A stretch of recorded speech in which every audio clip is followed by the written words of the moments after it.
live, preparing to live stream the meeting. What sucks is like it'll go live before you even realize it, and you're like sitting here, you know, punching yourself in the face. Let me do something. Let me plug this in. Do whatever you need to do. If I plug this in, will you still hear me? I'm big on raw. I can hear you. All right, so we should be live. Yeah, we should be live right now. Live stream the meeting. Oh, gotta mute What myself. sucks is like it'll go live before you even realize it, and you're like sitting here, you know, punching yourself. Okay. Chris Snell.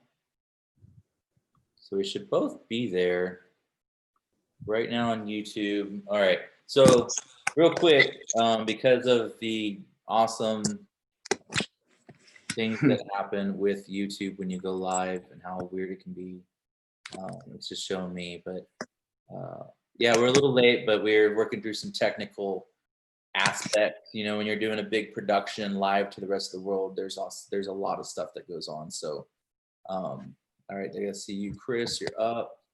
I'm gonna do a side by side on this gallery view on my end because I think it looks better. But anyway, welcome to the stream.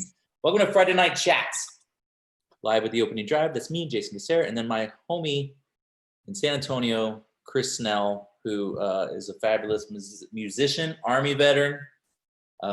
We met, I guess, post 9/11 essentially, and got to know one another on guard duty.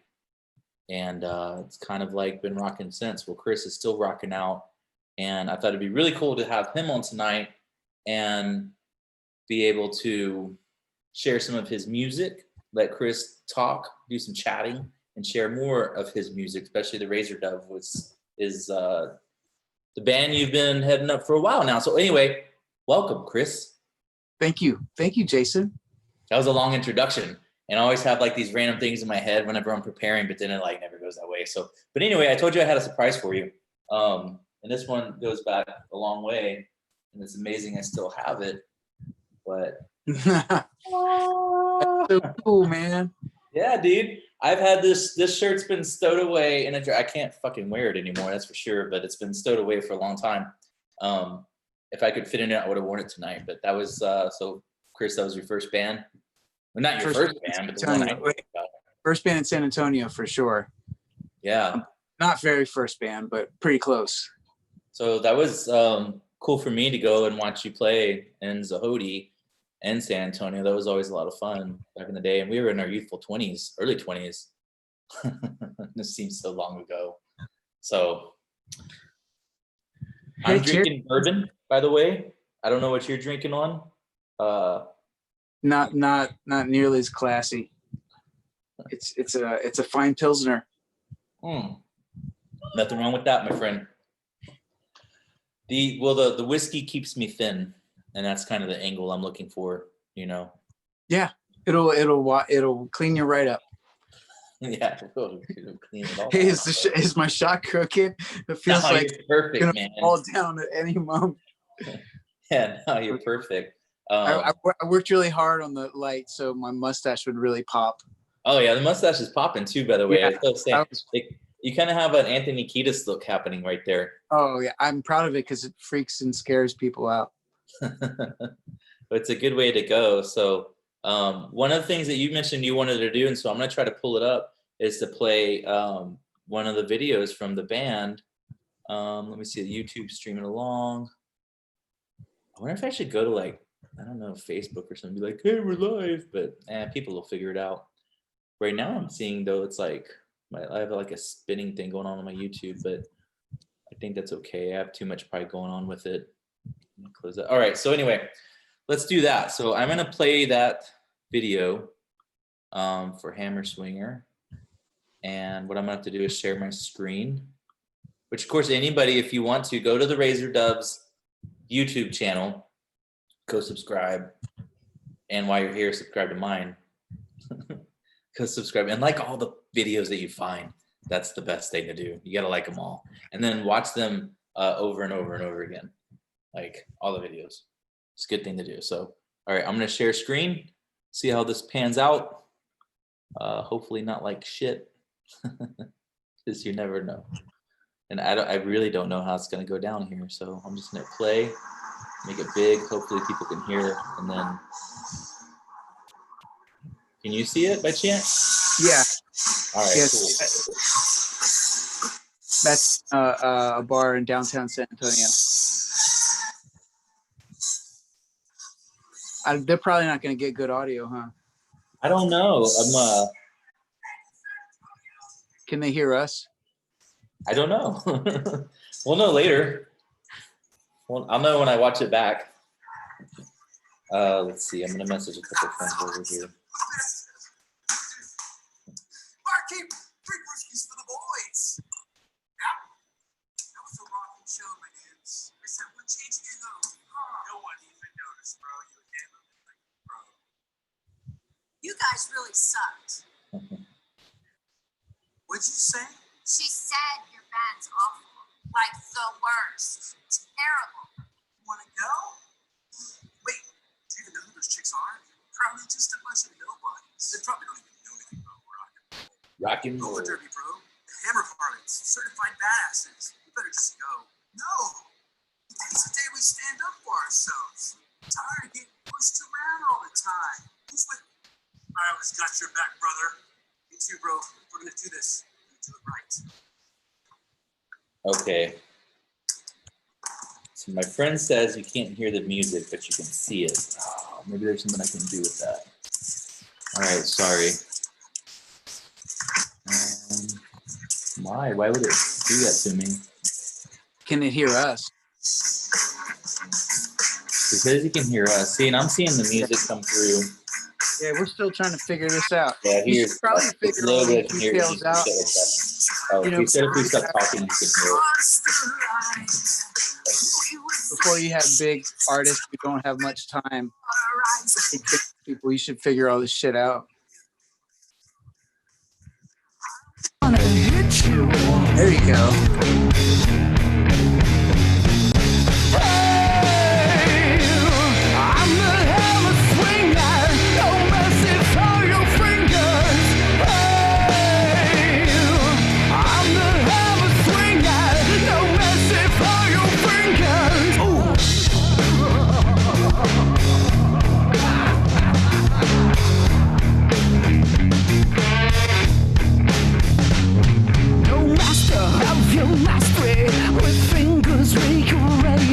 And portions of your face seem to be playing possum games.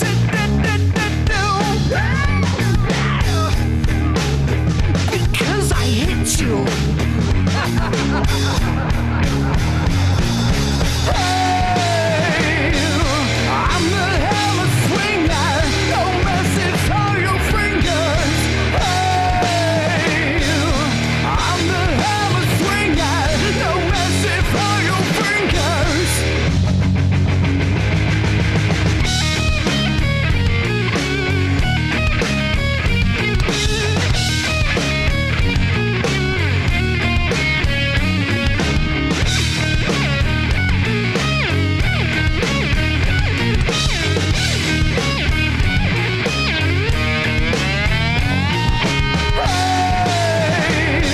I'm the hammer swinger, no mercy for your fingers. Hey, I'm the hammer swinger, no mercy for your fingers. Hey, I'm the hammer swinger.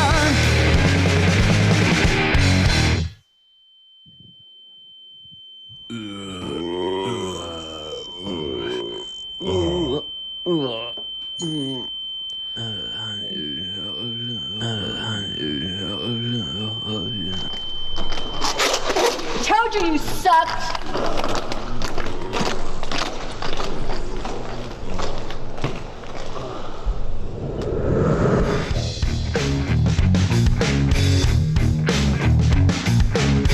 Made it back just in time.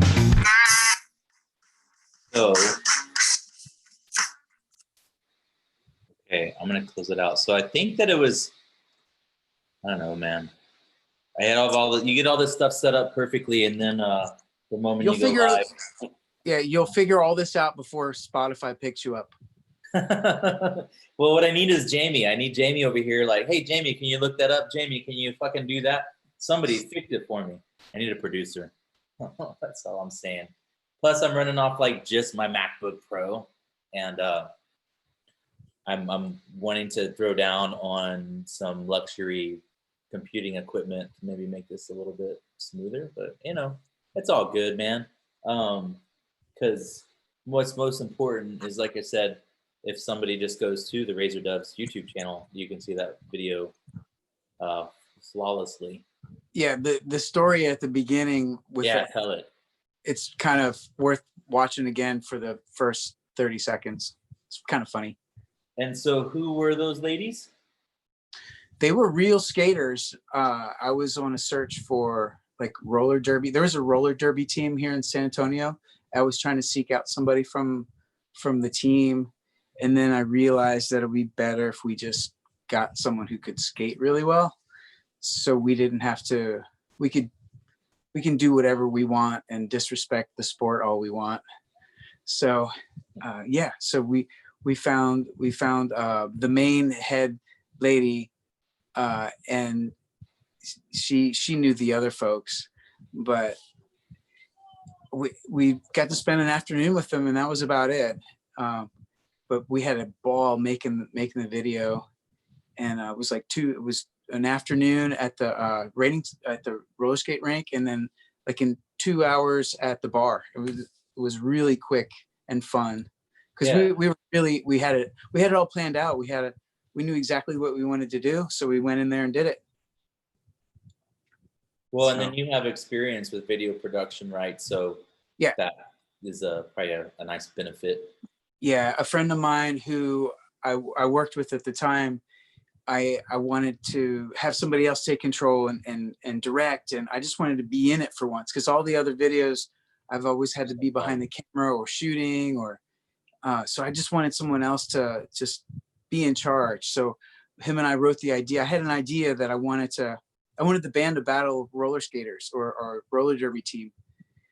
And the more we talked about it, we just kind of wrote down ideas, and so I kind of produced it and found the people that we needed, the places we needed, and he made it all work and directed and everything. So it was a ball. It was a great time. Well, it's funny, you know. It's a funny video, but then also a fun video. Not just funny, but it's fun, and it doesn't take away from the music at all. Where when you hear the song later, you're not just thinking of like a roller derby, you know, match or whatever. You're still just hearing the song. You know what I'm saying? Like, I feel like sometimes videos can really influence how you hear the music later, and I don't feel like it does it with that song. This song tries to be tough, and we're not tough. I mean, so I wanted to make fun of the song trying to be tough. Yeah. You know what I mean? Yeah. So I wanted it to be goofy and be the opposite of what the song's trying to be. So that's cool. So we actually do have some viewers. I don't know how many. I'm looking at it on my phone because I think I was running it off my computer too, and I think it was like trying to MacBook. So off my phone, you have 2 questions from Keith, who I know also is an Army veteran, but he asked, what genre of music do you consider your music to be? And then also, what are some of your most influential bands that led to your style? Which I know I can answer one of those already.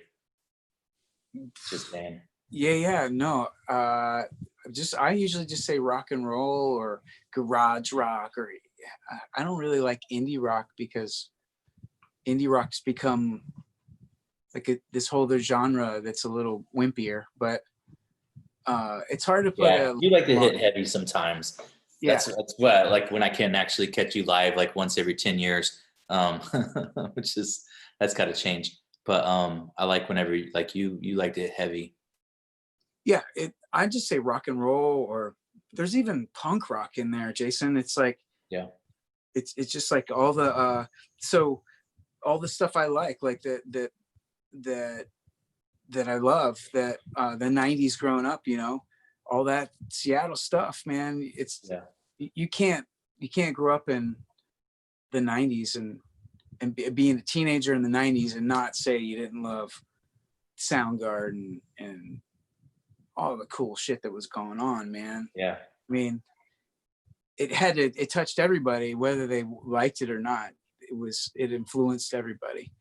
But when I got to Germany, when I was in the army and got to Germany, all the American radio was, you couldn't hear it anymore. And so I was listening to what the Germans were listening to, which was like, Du Haas. dude, they were listening to like David Hasselhoff and like crazy shit.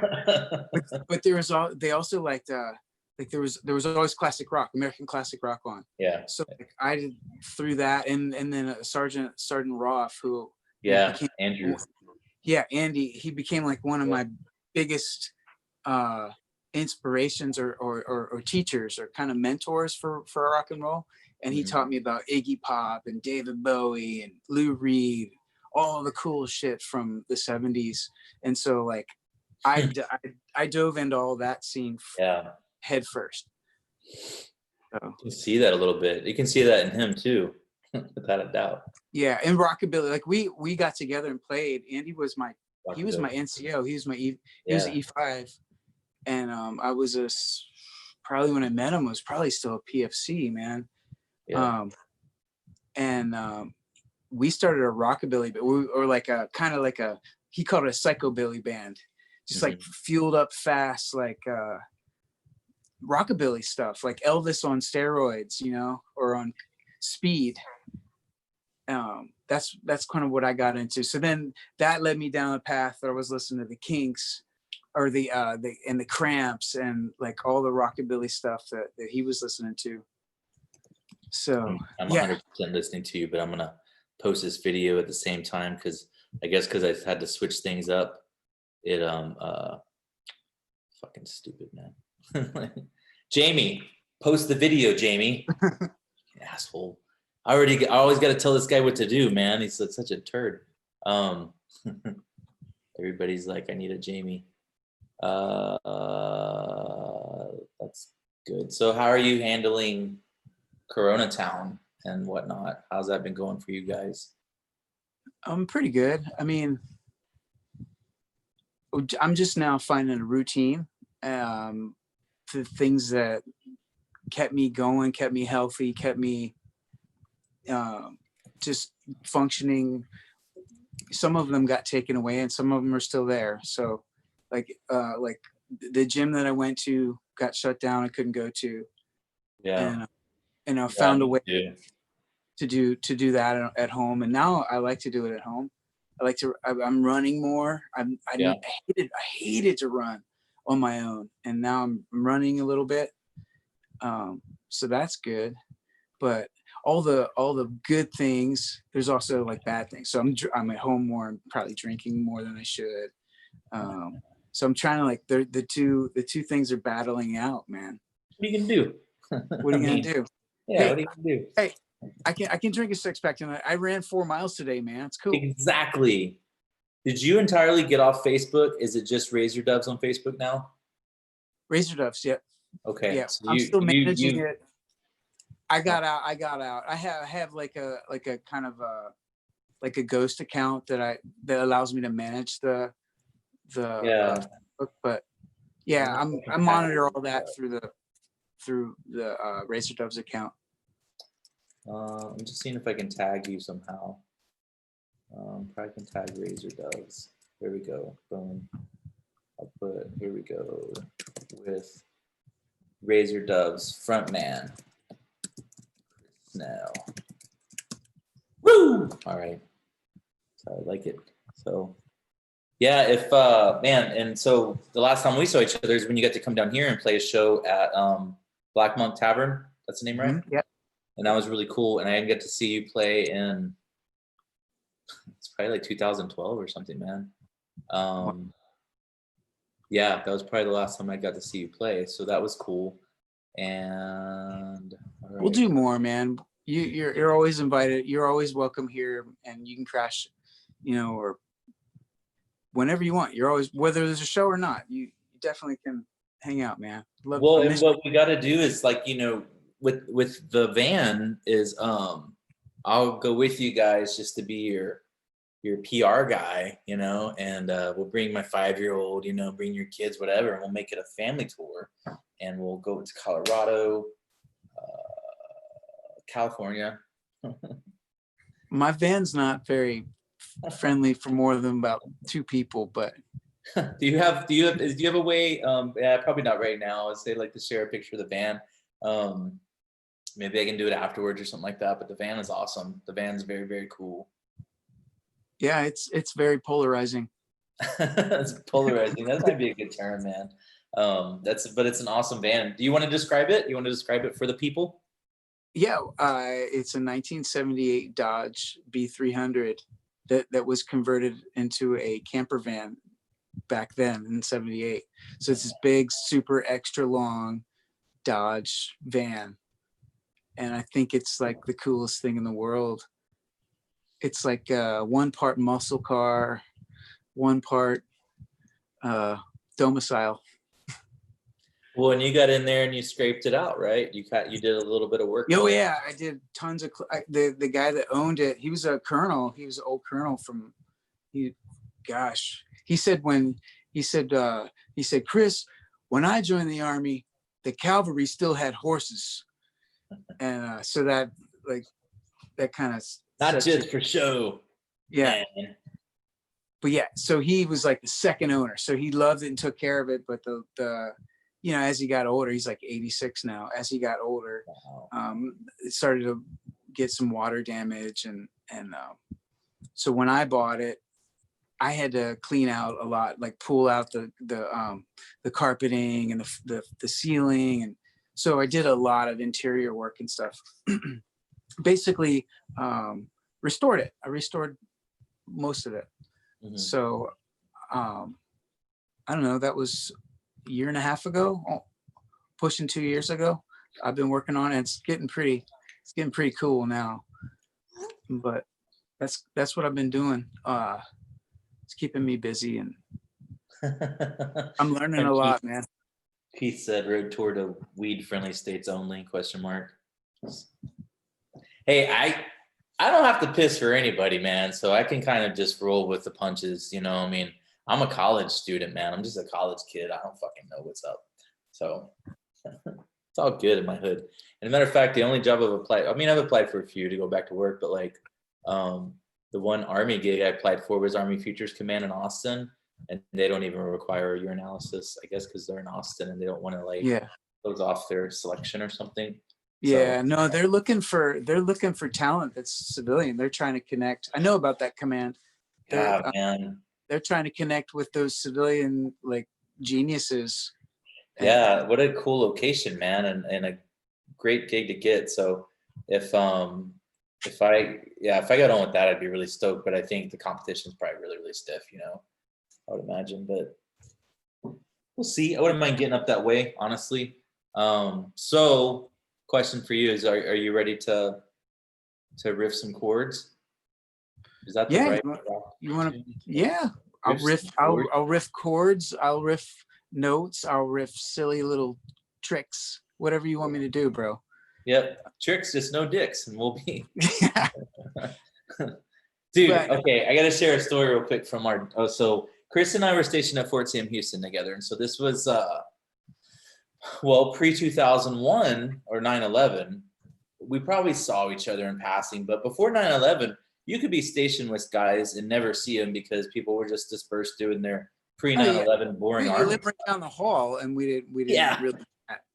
Well, and you just didn't see people, just went to their jobs. Like the army before 9/11 was really boring. We didn't need it to get as fun as it got, but it was really boring. And then, so 9/11 happens, we're thrown on the gates right away. And I think it was just really random. We were like, hey, like it was before formation or something. We had the same shift, and you were like, hey, I got a show coming up or whatever. You're inviting people, and I was like, oh, cool, you playing a band? It's awesome. All right. And then so that happened, and then we started hanging out some, and it was always cool. It was always like a lot of fun hanging out with you. And I have a couple of really fun / stupid memories of when I had my truck, my standard F-150. That I spent more money putting into the stereo system and all that stuff than actually ever making any payments. And I remember just like blasting it like a it was just funny, It was like, you want to destroy my sweater. And then probably that song. And they didn't. And San Antonio is, I mean, it's a military town, but you know, you see Joe, but you don't really know who Joe is half the time in San Antonio. There's just so many people, so you can blend in. So we're just a couple piss off, you know, assholes. And then our trip to Victoria, when you drove me down to Victoria, that was a lot of fun for, well, it Like wasn't really fun for anybody. Was Beeville? I thought it was Beeville. No, like it out was in the Victoria. We middle. probably had to go through Beeville, or we went through Beeville by accident. That I was remember it was pretty creepy. It was pretty creepy. Was that like a house in the middle of a field? house in the middle of nowhere, Yeah, just to chase some woohoo. yeah. And it was Jason, just Jason Trim. yeah, it was just it was a Saints kind of weekend. It was all Christian, hands on deck. And then God, I guess a good third memory would be when we moved into the new barracks and you'd sit out by your room and play acoustic and you'd just kind of rock it, man. And you played, I should have prepped you for this too. You played some Cars, the Cars. You played a little bit of one of their more famous songs. Did I play the Cars? Yeah. Acoustically, you just kind of like do. I've forgotten way more covers than I know now. Like Yeah. I've You're playing forgotten a lot of your more dozens. original music. Yeah, but no, I've never really got into playing original music. 'Cause, like, I think from day one, I was writing music. You know, Yeah. by the time I learned 3 chords, I was writing music. I was like always trying to play around with covers, but I never really wanted to be in a covers band. Yeah. Only one time in a show I've ever heard you play a cover song, and I'm pretty sure you played a Nirvana song once. And that was Yeah, it. we used to play Aneurysm and 1 or 2 other ones, but yeah, I didn't want to become like the 3-piece band that plays Nirvana songs. Yeah. Do you remember seeing the Nirvana cover band in downtown San Antonio, and the fucking guy was even wearing a sweater and shit like that? Yeah. I mean, it's like, yeah. he was all right. Well, that's the thing. That's the thing now. Like, to be in a tribute band, like it was hot shit, man. Yeah. Like they were getting paid better, way better than original acts, and they're playing a whole night of just one band's music, and they try to look like them, and I think it's pretty cool, but it gets old really fast, man. Like when your favorite bar has tribute band after tribute band every weekend, it gets kind of stale. Yeah. Well, no, I would think so. And then plus, I mean, it's probably fun, and you probably get to be more of like an actor, like an act, than probably true musicians coming up with your own original content. Like there's that 80s band that travels Texas all the time, and this is their shtick. And they bring out a lot of people. They bring a lot of people to the bars and clubs, but you know what they're gonna play. Their shtick is. I saw them once, and I won't see them twice. While a band that you love, who always plays original music, things like that, you're gonna go see them multiple times because you. There's one in town that blew me away though. A couple of years ago, they're still around. They're called Exit Stage Left. They're Rush. Oh wow, yeah. They're amazing. The drummer has to be intense, huh? Yeah. It was a female singer too. Yeah, that makes sense, honestly. Yeah, that would be hard to replicate, I think, for a lot of dudes. Yeah, but they killed it. I mean, you close your eyes and you think it's them. Yeah, that's the only one that really stood out for me. But so all right. So do you want to throw down on something? One of the songs that I like that I heard last when I saw you, which really kind of caught my attention a lot, was "Hold of China." Okay, yeah. You prepared for that? Yeah. Well, that's on an EP. You should tell people. We should tell people that the music's all out there on, if they like something they hear. There you go. It's on Spotify. It's on fucking iTunes. It's on Spotify. It's on every probably platform you imagine. So and after you do this song, I think it'd be cool to just get into the quick discussion on how artists get music here and how you do and don't get paid for it. I mean, just a quick synopsis if you want, versus maybe like going hardcore in depth. But because when you talked to me about that before, like you put it all to like a platform and then they push it out, but you kind of have to pay for that. and then you kind of get pennies on the dollar or whatever, right? But it's an interesting, I think it's an interesting discussion. So I'll let you play the song for Sure. everybody, and then you know, we'll go from there. So here's Chris Snell, frontman of Razor Doves, playing one of his most badass songs on this latest EP. Can you hear it? Yeah, I'm gonna mute myself. Well, you let me know if it's too loud. Give me a sign. Give me a.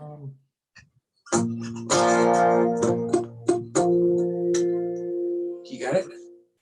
You tracking? You tracking, Sergeant?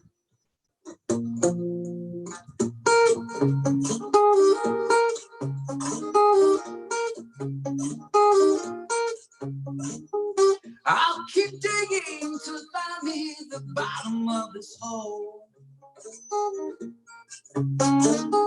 Ain't no sunshine gonna warm my back in the depth I go. I've been digging so long I forgot what for. But I'll keep digging till I find me the bottom of this hole. What you doing? You're digging a hole in China. You're tunneling your way through. And if you ever hit bottom, baby, who's gonna rescue you? I quit waving to people on the streets. There's no use, they just stare down at the screen. I need a place where I can get away. I need a friend that can convince me to stay. When lost beneath all of these shallow connections, I'll start digging. I should be digging. What you doing? You're digging a hole to China. You're tunneling your way through. And if you ever hit bottom, baby, who's gonna rescue you? What you doing? You're digging a hole in China. The things that you want ain't round. You aim for the top from the bottom, baby. The broken is breaking ground. The broken is breaking. The greatest divide. Me, myself, and I.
You're digging a hole in China.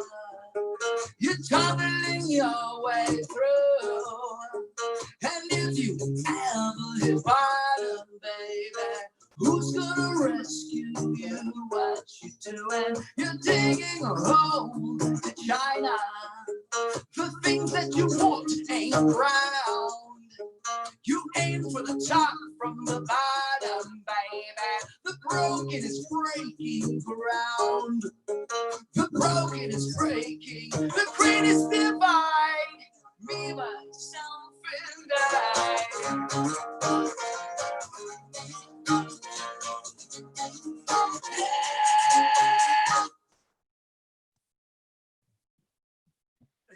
I gotta unmute myself. That's awesome, dude.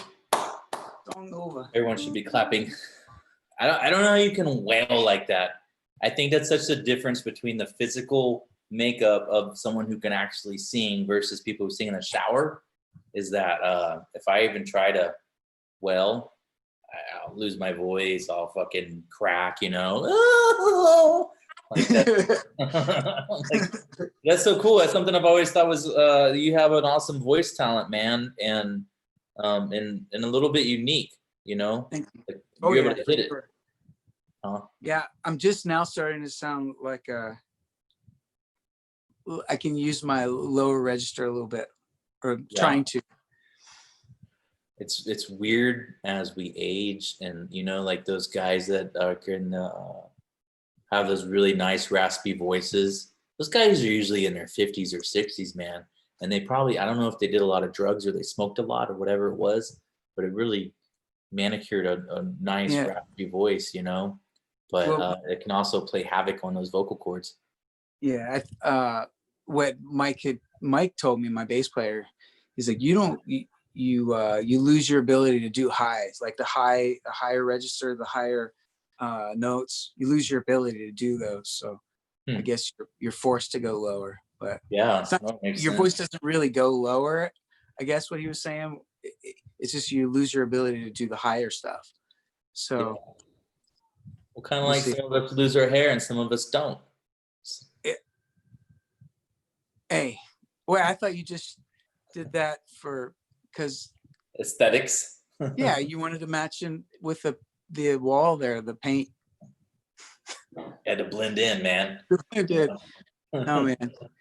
I think when I was in the San Antonio days, I still had hair, so that was nice. I don't think I started shaving my head till I went to Germany. I had to fit him over there. Yeah, it's funny how the army traumatizes you, though. Like you, even after 5 years, I was out. I was like, I would feel funny if it got past my ears. If it was longer than a 3, man, I'd every few weeks I'd go get a haircut. Only just now, I think I'm outside of that and brave enough to let it grow a little bit. But let it go, dude. Let it go. Get a full head of hair. I wish I could. Believe me. If I go about 2 weeks, probably 2 weeks without shaving my head, I just feel like an old 80s banker or something like that. You know, I just don't dig it. And I just shaved off. I had like some nice hair about the here, I guess, something. I just trimmed all that off, and then because for one, my 5-year-old will pull it. And I get very angry when he pulls my hair. So I was like, well, maybe I'll just trim it off and make that, you know, less of a spectacular event for him. Yeah.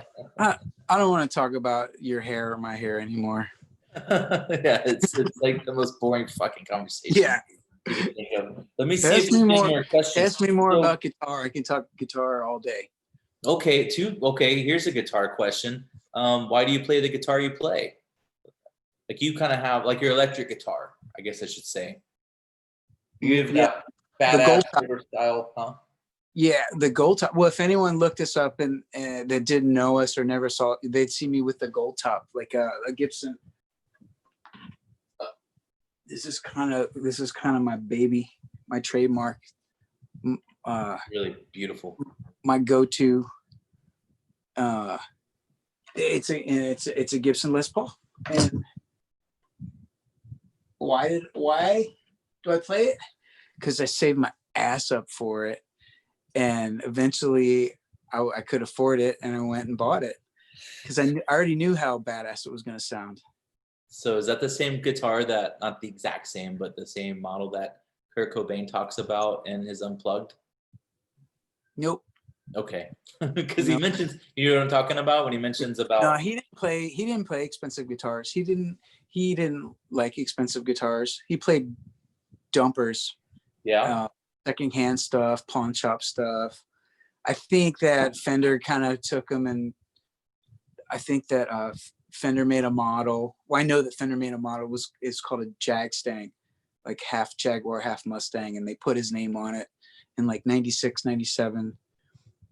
But no, like he wasn't he wasn't like a super guitar hero or anything. He was just a songwriter, just a grungy guy that wrote some catchy songs. I don't think he was much of a guitar player, to be honest with you. He was more like, what would you call it? Like, is that the term, like a 3-chord player? Is that a term, or did I make that up? Nah, I mean, you can. I didn't make that up, man. I mean, I'm not saying he was a beginner, but but this is how you get likes on your channel, man. People are gonna go, this fucking guy was trashing Kurt Cobain. You're like, no, I really wasn't. But you know, in this day and age, you can't say anything, man. So well, he died when he was 27. So I look back when I was 27, and he was probably right on. I was right on that same kind of path of like experience and songwriting, and so would he be a badass guitar player right now? Probably. He'd probably be just learning. amazing. He was young. Just like getting all the hours under your belt, man. You just get better and better and better at anything, I think. Mm-hmm. So what drew you to music at a young age? I don't know, man. From day one, there was headphones. There's pictures of me as like a 2-year-old with headphones and always with stuff like, but I think the big obvious moment when I got my grandma and grandpa always had this guitar at their house, and I would always go pick it up, play it. It was like a yard sale deal. My grandpa always picked up instruments, and he'd fix them up or paint them. He would go to yard sales and he would just collect things. And this one guitar, I kept picking it up every Sunday. We used to go to grandma and grandpa's every Sunday, and I'd pick this guitar up, and that they gave it to me at Christmas time and in like an old Mel Bay book, and I taught myself how to play. I never paid for a formal lesson or anything like that. You learn by, you don't read music, right? Not like traditional notation music. No, not like my little boy. He plays French horn in school, and he knows all the treble clef and the quarter note and the whole note and when to play it and where to put his fingers and all that. Yeah. I don't know that. It's hard. You know it's a language, man. It's a whole language. Yeah. You know what? Neither did Paul from the Beatles didn't know music either. Elton John learned to play by ear. Piano, but like it's just a way to communicate better and I learned to read music in middle school, but it was from playing the trombone. They force it upon you, and I think it's nice, but I can't play a fucking guitar to save my life. So yeah, I have two of them. If I did learn any of that, it's long since forgotten. I mean, I remember, I understand how it all works, but I've never had a need to write my music down with that kind of notation. I usually do it with chords and tablature if I really need to. But honestly, the biggest thing for me is just getting tracking it with my phone or cassette recorder I used to do. And the moment I can hear it play back, I can find it on the guitar. Okay. I can play. Wow. That's a trip. So, I mean, you're memorizing, it's like, it's probably repetitive, but you're just memorizing so much, and that's fast. It's something an artist I really like, and don't take away my man card, but I really, really like Norah Jones. And I haven't told the story once. I've told it. Yeah, I remember you liked her. I like her too. She's got a badass tone. You can ask her to play a song, and she'll know how to play it 9 out of 10 times. Anything. I mean, it's just, this woman probably has thousands of songs memorized, and not only that, she translated it to a piano and can riff it out, man, and it's crazy. So something I saw her doing since the coronas started is she does a lot of live, like 3 or 4 song shows on Facebook or Instagram, whatever. It's free. She just gets on there, and some people have sent in requests, and she'll play them, and she might play one of her new songs or whatever, but it's just kind of cool. And she's doing it in her living room or whatever bedroom, just with an upright piano. You know, there's shit in the background, like she's not trying to make everything perfect. You know, she just sits down and starts playing. But I'm like, she knows. all her drugs.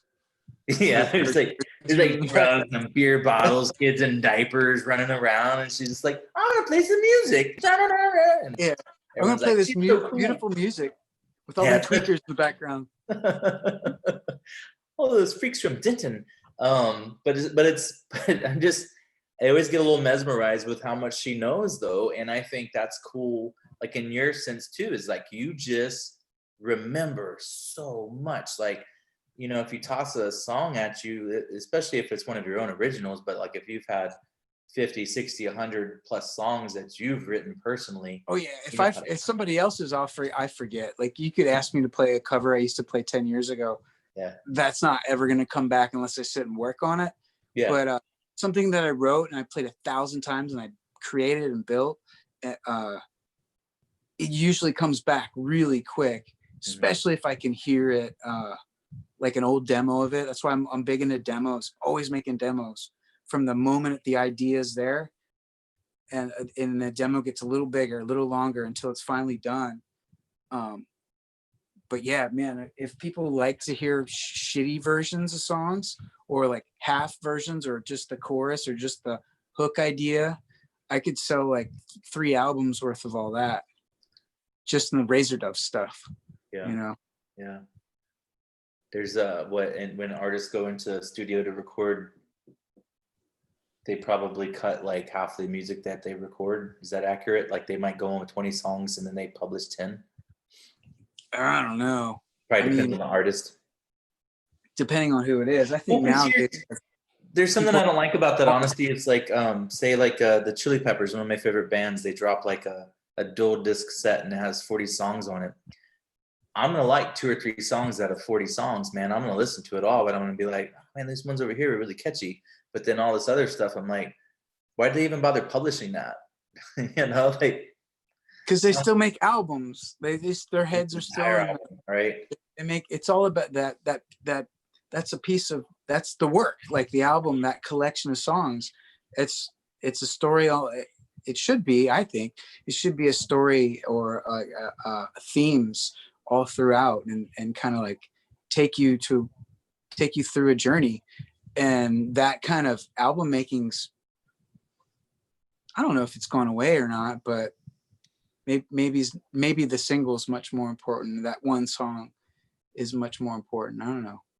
I don't know of any good rock bands that are like mainstream and big right now that are still around besides Pearl Jam, and I don't know. Beyond that, as far as still producing out, well, the Chili Peppers, but like those big rock bands, you know, Metallica, I don't know if they still make music. And there's amazing music out there, man. But if you're looking for like every 13 or 14-year-old to have their shirt on, like that one band, like that doesn't exist anymore. Yeah. For rock, but rock's still there, man.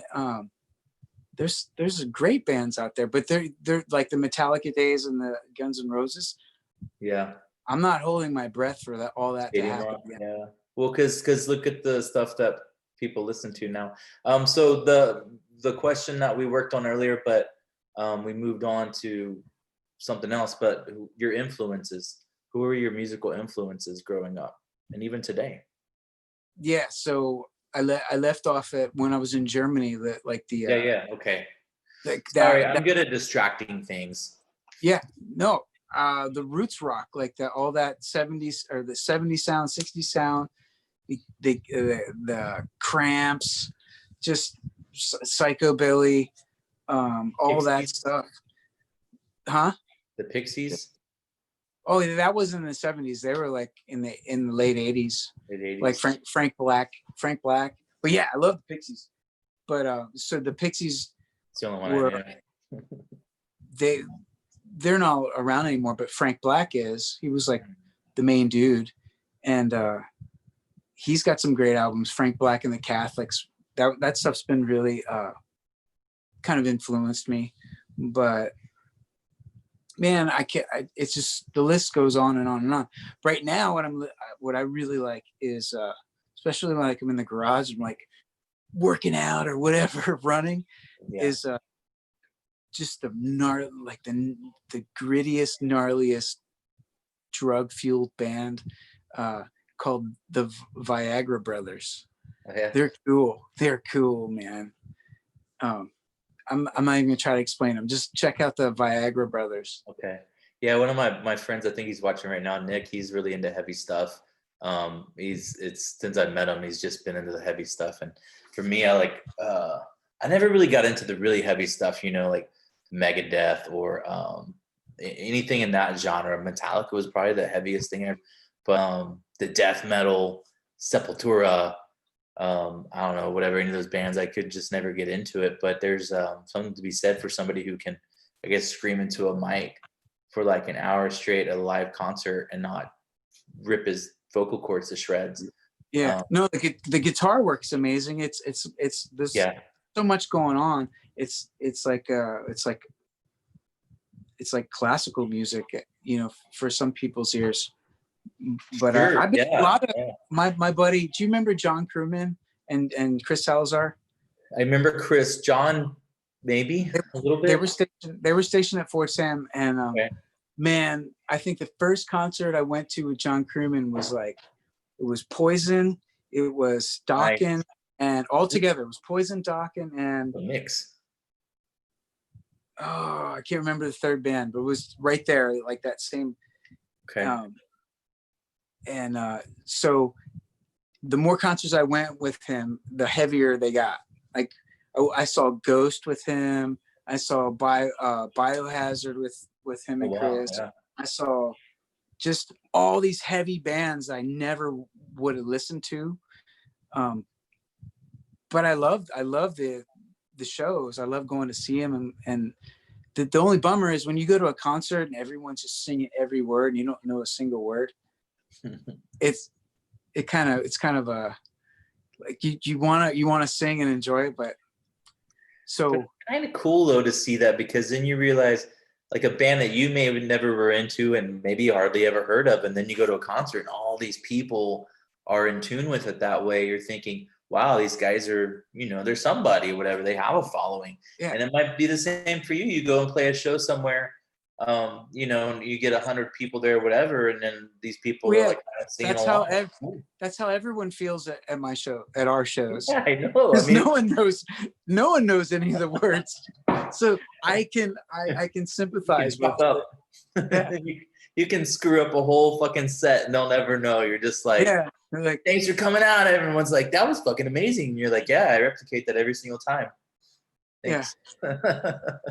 But that, you know, I think it's also something though toward your dedication to just, you know, you have a regular day job and you still rock and roll when you can, and for a long time now. And I think that's kind of cool, and it's admirable that you continue to push that following, you know. I mean, maybe the right ears hear you one day and they're like, next thing you know, you're a Soundgarden or something, and maybe that never happens. But either or, you're enjoying it for you. And yeah, I think those days of being discovered in that way are over, man. You gotta play. They want bands that are gonna make it that big are already, they're out there every single day, playing 100 shows a year on their own monies, pushing their own social media hard. Yeah, they're working it. The bands that are gonna get like taken over and taken under their wing by rich people and rich companies, they don't even need them. They want artists that are already doing it, and they just want to ride that wave. They want to usher them in, give them a little extra money to get them, even take it to the highest level, you know. It seems like they don't care about the music anymore whatsoever, because if they did, you wouldn't probably have some of the shit that we hear. I mean, I don't know, man. All those companies are gone, man.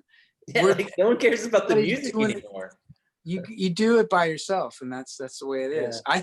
I think all the greatest ones are doing it by themselves. Even some of the most biggest bands in the world, like Queens of the Stone Age, they're signed to a smaller label, small, like is it Matador in New York City? They're not Sure. they're not like a massive label. I'm sure maybe they're owned by a massive label, but But my maybe it point gives them more freedom to have Ye- control over their music more. I think so. Yeah, their stipulations are. It's easier for a band to say, we're going to do what we want. We're going to put out whatever we want, and that's that. Where I'm not going to pretend to be a business expert in music business, but I think that there's a lot more.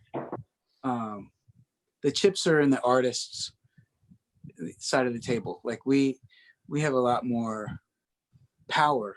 You know, we like look at us, like a little band that only plays Texas. You know, we don't tour nationwide or anything, but we've made 4 EPs. We've gone on tour. We made our own records and put out the music we wanted to. Made our own shirts, printed as many as we wanted to. We made all those business decisions on our own, and so I think that's pretty cool. I think it's we'll take it as far as we can take it. Yeah. And I don't know. It's always nice to have a rich uncle. Yeah, sure. That's what a label is, I think. Yeah, I guess so. And reading some of the wackiness I feel like that comes out of the music industry sometimes with the management side is it just seems really unfortunate now. Like even reading, and it was months ago, I guess, and a lot of people would say who cares, but I think it was Taylor Swift had a lot of beef with some really wealthy guy who bought all the rights to her music to control it. And you realize that one of the largest pop stars in the world has no control over her music. And that's almost seems mind-boggling. That would be like, you know, you write a book as an author and the publishing company has all control over your product at that point. You publish through them, they push it out there, they make the sales for you and all that stuff. You did the hard work, you created the product, but then they take it from you. It's like signing a deal with the devil all the times. Was what I feel like it must be like. And for musicians, you know, once you achieve, it's grandiose. And like you said, if it comes with a little bit of, you know, help there, that's awesome. And I think that's part of the allure. And then once you've got to that stable, you know, it's like, yeah, if you have enough control where you could sign with an indie label and have more control over your music, then it's probably better for you. And a band like Queens of the Stone Age can probably afford to do that because they've already achieved, and you know, they're like, well, we're not trying to do like 100 shows a year in stadiums anymore, or things like that, you know, like they don't have to if they don't want to. It just seems like such a complicated business, and it fascinates me. And I've always said, I feel like growing up, knowing you and knowing like Tracta, another one who might, I don't know if he's watching tonight or not, but Kai, you remember Kai Guthrie, who was at Fort Sure. St. Yeah, Huh? absolutely. I Yeah, remember. so I had posted on Facebook like we were doing this, and he had liked it. So I don't know if he's tuned in. If he is, say hi, Kai. But I think he was pretty good with the guitar and stuff. But I always felt like, and my friend Nick, he's great with the guitar. So I've always been around people I felt like were really talented musically. And so when I hear bullshit on the radio, oh, it looks like my YouTube's frozen up right now. Don't tell me that. I'm monitoring it on my phone, and it's probably more of a distraction than it's worth, to be honest. I'm gonna close it. Anyway, I've always felt like I've been around some pretty talented friends. So when I hear the crap on the radio, I get frustrated. I'm like, man, like fucking Snell should be on the radio right now, man. I should have heard like some Zahodi a long time ago. Then I should have heard this, and I should hear Razor Doves right now, or whatever. You know, or same with like even Fran, you know, like Fran makes some very creative, different kind of music, but it's like really creative. Fran, Tracta and I played a show last year, not even a year ago. It was in June of 2019. So yeah, so it was a year ago. Wow, yeah, already. I wrote I did like a 5-song little EP of really, really chilled out folk music. And then the songs, handed over to a longtime childhood friend of mine who's an artist. He's like does art for some of the biggest magazines and companies in the world, and he took the time to like make a piece of art for each song. And Wow. the project, we called ourselves Foxbird. Okay. And Great yeah, segue. yeah. So I think that so where we go. I went to New York City and played 2 shows in New York City, 3 shows in New York City, played in Houston, came home and played a show with Tracta. Tracta helped out that night, and we played at Oak Hills Tavern in San Antonio. And it was so cool to like sit there and play, and everyone can hear my voice. And because like in the rock band, they can hear you singing, but they can't really hear you. Can't really tell if you're any good or not, because the guitars and drums are just so, popping so loud. But yeah, so it was cool to do something chilled out and quiet like this. And Tract has always been, he's like one of the best songwriters I know. You should have him on the show. he's so creative, man. Like that. Yeah. He's so creative. You should have him on the show, and we could, and I'll call in and we'll tell stories about being on the gate. I'll never forget being on the gate. The first night we were on the gate, this was like September 12th, 2001. Right? The second night. Actually, let me tell you about September 11th, 2001. Yeah. So I'm coming in to work where we worked at Fort Sam Houston, and all the people the civilians and soldiers were crowded around the TV, and you know what happened, right? So the planes crashed, and an hour or so later, our NCO, my squad leader, Sergeant Holiday, was like, she's like, we have to go to the armory, and she before that she was like, oh, we're going to war. I'm like, how do you know that? Because come on. Ethan, remember Newland said the same thing. He's like, we're going to war, man. Yeah, she said it was such it was like with a reverence. She was like, oh, we're going to war. And it was like important, and like, let's do this, motherfuckers. In my mind, I was thinking, I didn't sign up for war. Fuck. Yeah, you did. I signed up to chase bitches, man. An hour later, an hour or two later, we're in the armory getting issued M16 A2s, and just to go stand on a fucking gate. And we were on the gate, on a gate that's, of course, most of them are all closed.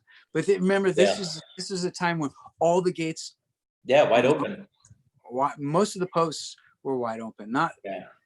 Maybe not all the posts, but Fort Sam was an open post. Yeah, man. So city folk could drive through and take shortcuts through post. And so anyway, we're out there on the gate, and some kind of old dude from the neighborhood walked up to the gate on the outside of the gate. He's like, what's going on, guys? So I lived here for 45 years. I ain't never seen this gate closed. And Tractor was like, hey, sir, did you see the news at all today? You didn't talk to anybody? He's like, you should go watch the TV. And that stuck in my head. Just how I can hear and see him, that his demeanor, just the way he is, like. I wish he was. You should have him on. You should have him on. He's a good storyteller. I'm gonna send him a link to the shit real quick too, so he can tune in maybe. That was how I got to know him too, was on the gates, man. And he was an E5, I was a specialist, and he was always cool. Like he was one of those, early on in my career, he was one of those junior leaders that took care of people. It's cold out, it's rainy out. He was like, hey man, there's no reason for all 5 of you to be outside of the gate, and it's like 30 degrees and raining. Why don't you guys go inside and hang out, and we'll rotate. Like, oh, thanks, because no fucking buddy else was saying that, just little things like that. And he's always been such a cool cat, man. I mean, that guy took acrobat lessons, Oh yeah. Did you know I knew him, and I knew each other in Germany? or Well, because Mets. you guys were part of like the Viper teams and stuff or whatnot. No, he lived in Kaiserslautern or some other town. I lived in Hohenfels at like the Combat Maneuver Training Center. Anyway, so the Army had like a battle, like a I don't know, I guess like a talent competition. Okay. And I made it to the next round, like the final round. All right. And it was in Kaiserslautern, I think. And he was there, and I met him. He was singing in like the singer-songwriter category, and I was in some other category. And so we met, and like shook hands and talked. And then like a year or two later, we have to go pick. I'm flash forward 2 years, and I'm in San Antonio's airport. We got to pick up a new soldier, and it's just Sergeant Tracta. Happy go lucky motherfucker, man. You're like, I'm like, I know. Before he even got his baggage off the baggage machine, I'm like, dude, I know you. I just don't know where I know you from. And we started talking and figured it out. That's cool, man. Yeah, he's always just been an awesome guy. He got me into work in South by Southwest the year in 2012, which was a ton of fun. That's when I met Nora Jones. We didn't make out or anything, but we met. And if we would have made out, life probably would be different. You'd probably be super famous right now. So Fran would be too, because I've been like, hey, I need you to meet my friends. They're awesome, talented musicians. She'd be like, this was all a shtick. Be like, sorry, baby. Yeah. It's my fucking pipe. I don't know if that's how it worked, but it didn't work at all. So, but anyway, but yeah, Fran, so our friend Tracta, Sergeant Tracta, Fran Tracta, another great, amazing, talented artist that I'm lucky to know, that Chris also knows, and it's really cool. So I was thinking, do you want to do another tune? Yeah. You should tell them about the EP, and tell them where they should listen to the real versions. So where they can listen to the real versions is iTunes is where I go, because that's where everything is for me. I do the iTunes like subscription though. It's like free through Verizon or something. So the unlimited music, which is nice. And I'm curious how that works out for you guys too. Like instead of someone buying your album and they just are able to stream it freely. I don't know anybody who buys any music anymore. They just stream like have a subscription. Yeah. I'm the only person that I know that actually buys I still buy physical copies of records, LPs, but only for my favorite stuff, or you know what I mean? Yeah, I was just talking to a friend about opening up a record store, because apparently CDs and cassettes are making a comeback. I don't know why, but if so. I have more than my fair share of CDs. Mine are on the garage, man, and it sucks. Like they're probably all ruined, but I think that would be cool to have a retro, and it's funny to say now, but a retro CD store. We were still buying CDs in San Antonio. I think I had an MP3 player at some point, but it was like £5. You could murder somebody with it if you hit them, that kind of thing. But real quick, then the EPs the Razor Doves has, if we go in order, right, would be original is Razor Doves, and then you had Eat the Night. Am I going in the right order? Yep. And then Wholehearted Half Truths and Confluence. And I probably actually know your first album and your last album the best. As far as the music I've probably heard the most of. Somewhere in the middle there I was checked out or something, so I missed a lot of those. But yeah, I guess the important thing to remember, if anyone really cares, that the first three was all with the same three guys, like the original members, and then there was like this flurry, this just roundabout of new drummers, new bass players. I won't even go through all the names, but then we made the fourth one with Jay and Banner, a new drummer, new bass player. Mhm. And but now I got my original bass player back, Mike Lampy, and there's a pretty cool movie. We made a movie. We made a mockumentary, and he does pretty good in it. But if anyone wants to check us more out, tell them about the. It's called Wholehearted Half Truths, and it's the film. It's on our YouTube page, on our YouTube channel, and so you see Mike and Andy. Well, and so if you guys just go on YouTube, don't leave this right now. Just open up a new window, but go in there and then just go make sure you search out Razor Dubs and then like it, subscribe to it, and then you can go through all that stuff, and it's cool and creative. So, what are you thinking? Would it be really hard to play Lone Wolf? Probably, yeah, because my guitar is tuned up for. Hold on. My guitar is tuned up for. What was the song you were telling me about before we got started that you were working on that was kind of like mellow? I don't think I lost you, but I'm looking at like. Looking at beer? No, it's like it's stuck on something. Like I'm trying to get back. Hold on, stand by, Jason. Yeah, you're good. You're good. I can fill the air with all kinds of stuff, man. I can tell stories. I can be here for days. That's just what I'm gotten good at, man. That's good. We got some new subscriptions tonight. Thanks for tuning in, guys. Thanks for popping in. So what I got to get in a good habit of doing, even though this is live, but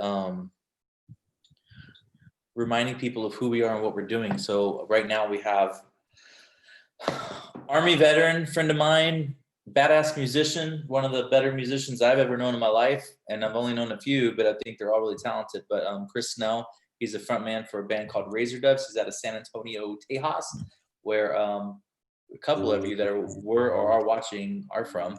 And I've been watching this guy play music since the year 2001, so almost 20 years now. It'll be 20 next year. It'll be 20 years since 9/11, dude. Yeah, that's crazy, and we're still in Afghanistan, so that's another story. So, what are you gonna play?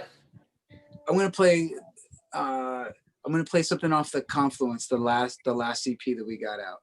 Okay. And it's in a G tuning. These songs are in a G tuning, and I'll tell you why in a minute after it's over. Okay. Okay. I'm gonna mute myself. I'm gonna let you play, and I'm gonna fill up my drink. I'll call it. It's called "Bring Me Down." Bring me down. That's not how it goes at all. No. All right.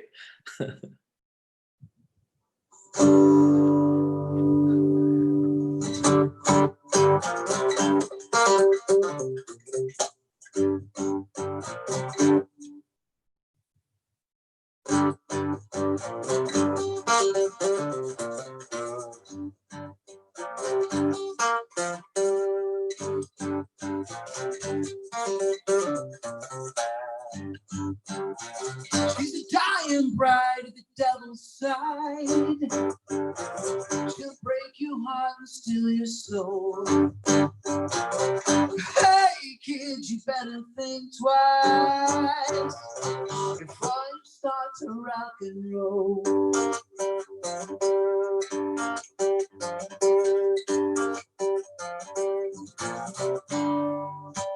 She'll lure you in with songs of sirens and painted lips that make your whole world go round. But she does you dirty, she does you dirty, see. It's too late for me.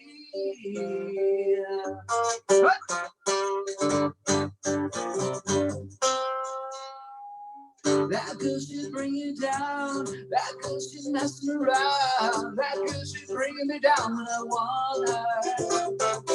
That girl, she's bringing me down. That girl, she's messing around. That girl, she's bringing me down when I want her.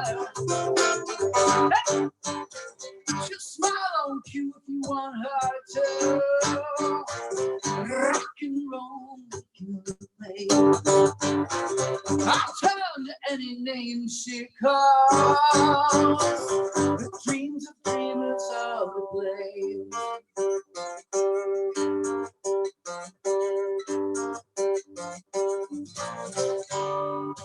She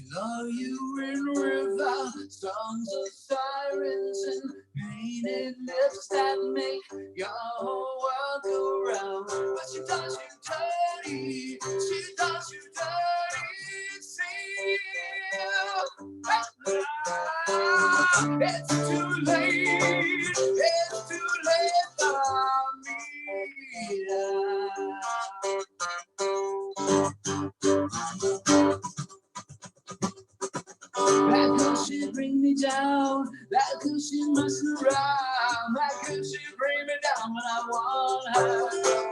How can she bring me down? How can she mess around? How can she bring me down when I want her? I want her, I want her, I want her, I want her, I want her, I want her.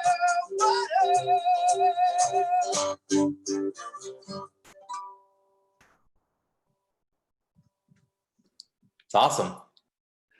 Smoked it. No, I didn't. I don't do that. Yeah, some of us have just different opportunities, man, and sometimes it's worse. Do you have the YouTube running right now? Like, were you able to see yourself? No, I mean, I can see it says live on YouTube. Okay.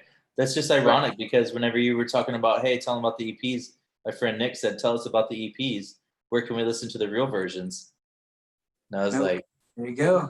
Beautiful. fucking damn music people, man. That's awesome. So and sorry if you guys have like asked questions or whatever. I'm only looking every now and then because okay, it's working fine on the laptop. So mobile's having a few problems. That's kind of I did. I kicked over during that song. I kicked over my beer onto the floor. Oh, do you need to clean it up? If you need to clean it up, feel free, man. I can I actually would rather just go get another beer. get another beer. I got another drink. So yeah, you do that, and I'll fill the time with the way that I fill time. Are you gonna go to commercial? Yeah, let's go to a commercial break. So the U.S. Army is always. I wish I had commercials, man.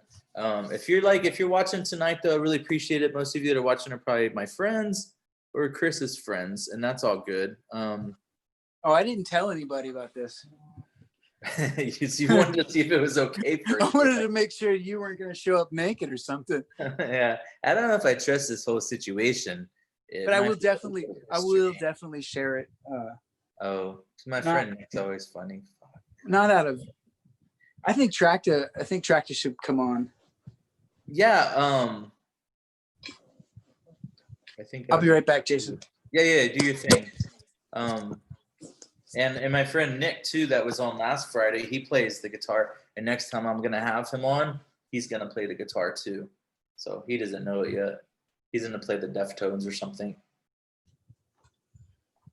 I saw you change into a hole. This is the one that There you go. I'm playing the songs off of this one It's awesome. tonight. The latest and greatest. When you get back, you should talk about the other project. Yeah.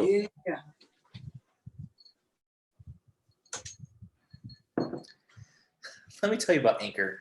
So the thing is whenever I speak now, YouTube clips up probably about 20 or 30 seconds later. So, God, and it's crazy. So I have text messages up in one window. I have a YouTube playing down here as my my monitor, and the text messages come in, and then messages on YouTube pop up. I mean, it's sweltering, man. It's show business, baby. So, All right, buddy. that's just the key to life, guys. And I'm glad I was able to share it with you. I missed it. I missed the key to life. Yeah, that's my horrible running inside joke, I guess, with myself. Anytime something messes up and there's like a cutout, I like to come back and say, and that's the key to life. And then people think, fuck. Don't. It's the key to life. I have no idea right now. There are no keys and there's no keyholes. You should say the meaning of life. The meaning of life. Good question there too, man. Wow. Yeah. Do you ever get into like this, I don't know what would be the right words, but like a melancholy mental state where you start analyzing that like life and write to that? You know what I'm saying? Yeah, for sure, man. Okay. I think, yeah. I think the older I get, the more melancholy I am. Yeah. But I also am better at knowing myself and realizing it and snapping myself out of it. Sure. Yeah. Same.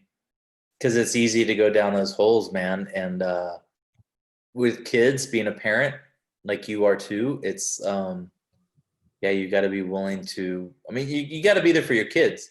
And the moment that you start stepping away from that, and because of your own stuff, they'll suffer, man.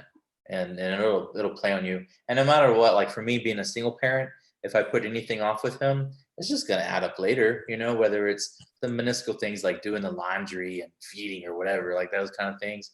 I mean, you're gonna do it eventually. So you might as well get your shit straight and do it when you need to. And it keeps you busy. I think being a parent keeps you very busy. Um, and that's one way to focus some of the energy, especially if it's some depressing stuff. Uh-oh. I think I lost you. I have you. Nope, I lost you entirely. I think your phone committed suicide. We were just talking about melancholy and depression, and then. All right. Hopefully, we can get Chris back here momentarily. I'm sure we will. He's a pretty savvy guy. So, in the meantime, let's see. Yeah, it is kind of weird with the phone thing because it gets really hot. Okay, I see your audio's back, Chris, but not your video. So I don't know if you can hear me. I'm gonna check. I'm working. Yeah, you're all good, man. Just as a professional as it gets, man. You know. So all right, Robbins is in. Yep, Dave. I need to hire a moderator. Done need an speaking. attractive There's assistant. a button that says done speaking. Done speaking. Okay, I don't have that. You It's might, driving. like- I'm in driving safe mode. How'd that? I don't know. Let me. Oh, look, I can ask you to start video. So I just did that. Okay. Boom. All right. Thank God someone thinks of everything. Okay. Well, I'm here. I see Audio. you. Okay, I saw you. There you are. I see you. Do you see me? No. No? There you go. I do see you. Now you snapped off again. I think if I were to do this more often, I would find a way to hold my my phone better. Can you see me? I can't see you. I can hear you.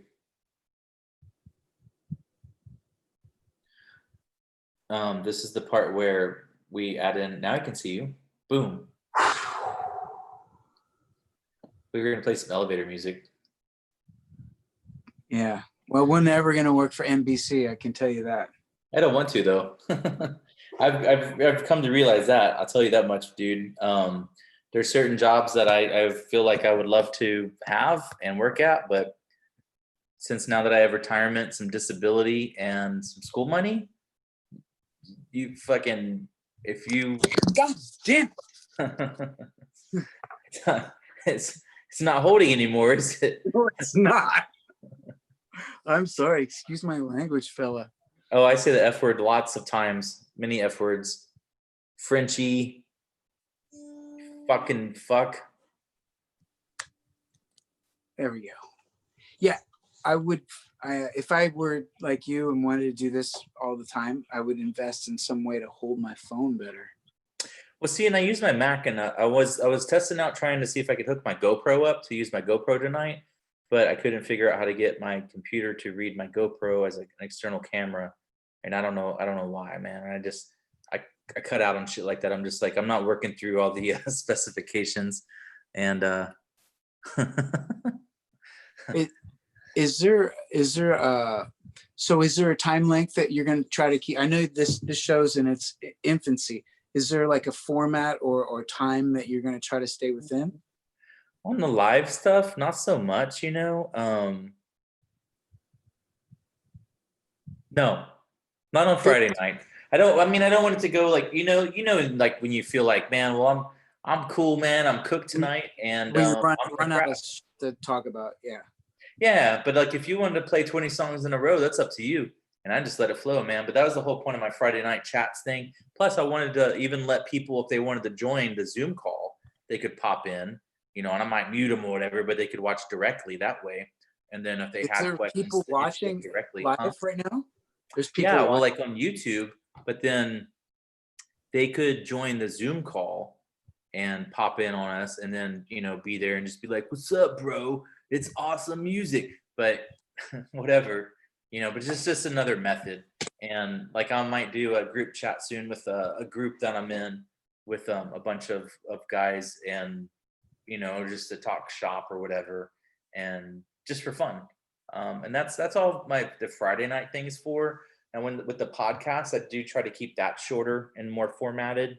But all in all, man, like I listen to some podcasts, but I don't like when they're so scripted. It just becomes Are fucking you gonna boring. run out of people to talk to? No, I was thinking about that tonight. I thought I know a lot of smart, talented people. I feel like you do. And the whole premise of the podcast that I put together was I wanted to take those smart people that I know and let other people hear them and, see what I like about them maybe, if that makes any sense. My line was, I want to bring the smartest people I know that you don't know that you should know to you. Well, you got the wrong guy here, buddy. I mean, music is a talent, and I've never been the smartest guy in the room. man, but it takes so much intelligence to be able to Even strum a when I'm in the guitar. room. Now, I guess maybe I could be one of the more creative guys in the room. But that takes intelligence. I mean, it does. It takes a lot of intelligence to create. And there's times that I get too many pats on the back because I'm like, I don't know what the fuck I'm doing. I just start doing stuff. But dude, I forget things. I get on like Premiere to cut videos and I don't remember what I'm doing anymore. I just start dropping shit. And I used to know all the tools, man, or like audio stuff. And now I'm messing with it. And I'm gonna thank God for YouTube, man, to just go in there and figure stuff out. But even sometimes when someone gives you instructions, you're like, what? But isn't that kind of what being creative is? It's you can't be afraid to fail because you're making it from scratch, whatever it is. And it's just, you're not afraid to fail. Let's fucking do this. And if it doesn't work out, you do it again. You have to ignore critics too, I think, because everyone's a critic. And your biggest critic is yourself. And you're going to hear yourself all the time. But like you said, don't be afraid to fail. Probably one of my mistakes with the podcasting is lack of consistency. And then when I've recorded, I've listened back and I've thought, I'm kind of negative in that, or I really sound like a dick or whatever, and so I delete the whole thing. And then I don't go back and record again. And like my friend Nick has said, you're not supposed to do that, friend. It's like not in podcasting or whatever, but maybe even with music sometimes. It's like maybe sometimes I wouldn't say your first cut's your best cut, but it's probably your roots, right? And you're going to grow from there, what you want it to sound like. But if you left behind the roots of, the song you're trying to put together, you're just going to put together an entirely different, composition and not even be where you wanted to be at the beginning. If that makes sense. You start to lose. I could speak to that because of the studio time I spent. You start to lose like some charm, like that rawness and that special, whatever it is, man, it goes away when you record, especially when you're recording live, like this that Foxbird stuff I was telling you about, just me and the guitar, all that was live, like just sitting there playing, singing. It wasn't faked or multi-tracked or anything. After the first one or two, it starts to go downhill, and I see that in most live recordings of anything. It's like if you don't get it right away, you might as well come back tomorrow and try again. Yeah, well, and I think that's okay, right? Like so you're not forcing it. Yeah, dude. There's just some days you sit down and you're like, man, there's something in the air. I'm not gonna be able to do it. I'm not feeling it. Yeah. And that's not a professional, it's not a professional way to talk or think, but when you're an artist and you're just trying to make something that's yours, if you don't feel like doing it that day, you don't do it. Fuck it. Man, we got a lot of good comments on the old on the YouTube, man. Let's see, all my friends are watching. I wish, yeah, God, man, I sent it to Fran. I wonder if Fran tuned in. Fran's probably busy, like fucking flying around the moon or something like that, dude. With Oh Elon yeah, Musk and a probably Tesla. building a bridge in Indonesia for needy kids. Yeah, and singing a song about it or And something, probably man. playing the didgeridoo. Yeah, dude. And that's another good night that we had was at Fran's apartment with Kai, you, him, and I don't know if anyone else was there or whatever, right? But you guys started playing Money from Pink Floyd on acoustic. Remember that? No, I don't. Nah, dude, it was so cool. Like you guys were fucking rocking it, right? Well, Fran had some like bongos or whatever, and I was like, I know this song. I'm gonna join in. So I started fucking, and it was all off and stuff, man. I think Fran came over. He was like jamming. He was like, like, "God, fuck off my bongos, man." I was like, it's so much fun. I have no musical fucking bone in me, dude. But that was a lot of fun too. Like you could like seeing you guys take a song like that and translate it, and you both were hitting like y'all were both kind of hitting it on the acoustic. I thought that was really cool. That's what I knew, you guys were both really talented, and I felt privileged just to know you guys. So without like licking your balls or anything. I'm I just saying. appreciate that. Yeah, Yeah. that's good. That's good. Thank you. No, man, you have talent. You have your own artistic talent. You've never seen me paint a house. no, dude, you're creating your own thing right now. Keep stabbing away at it. I think it's fun. And Well, my goal is that if right here and now, if 3 or 4 people who are watching this have learned something about you and the Razor Doves, and they go and listen and they like it, that's what I'm happy with. You know, it's just another channel for any of my friends, you know, to not just be noticed, but to share their talent, man.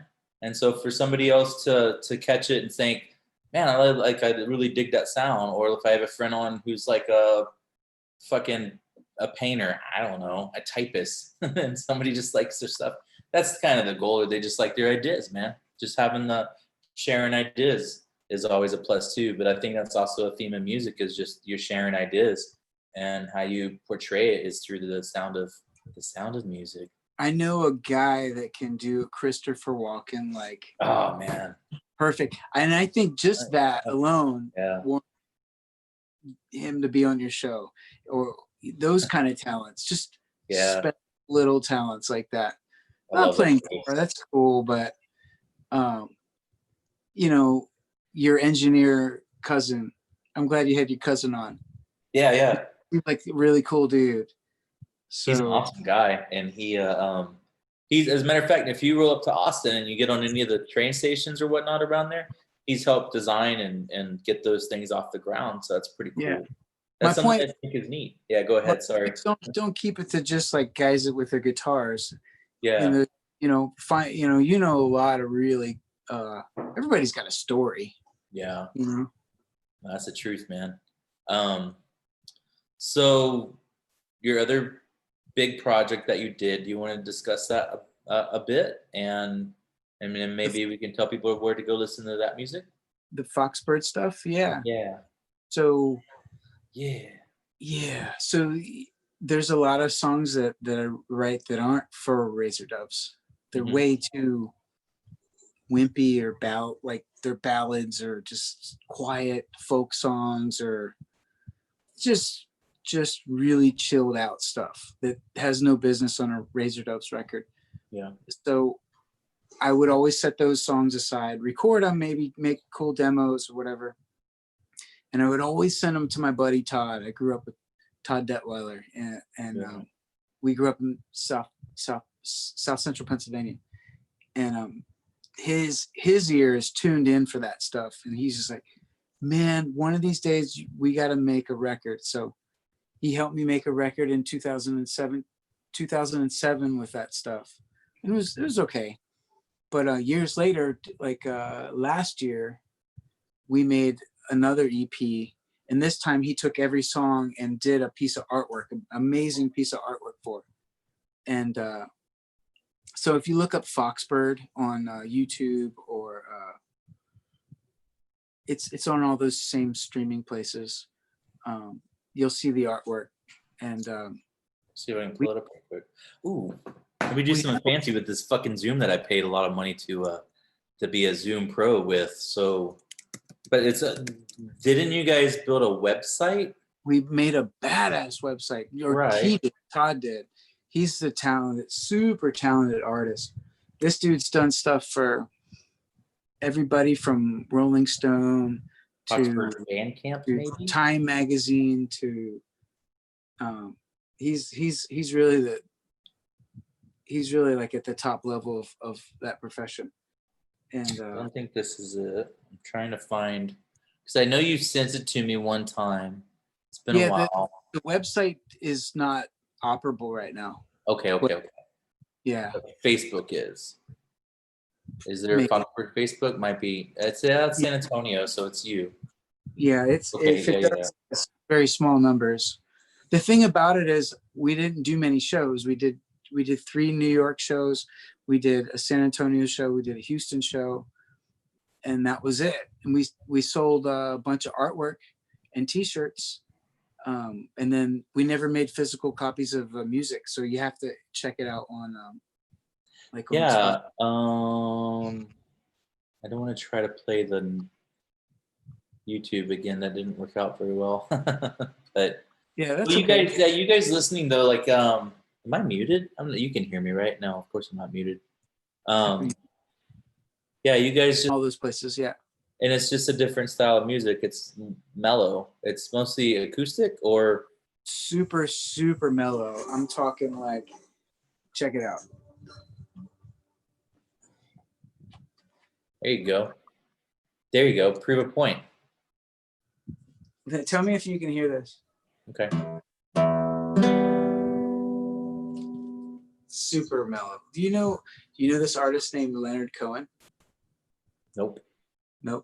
So it's like singer-songwriter stuff. Really like finger picking.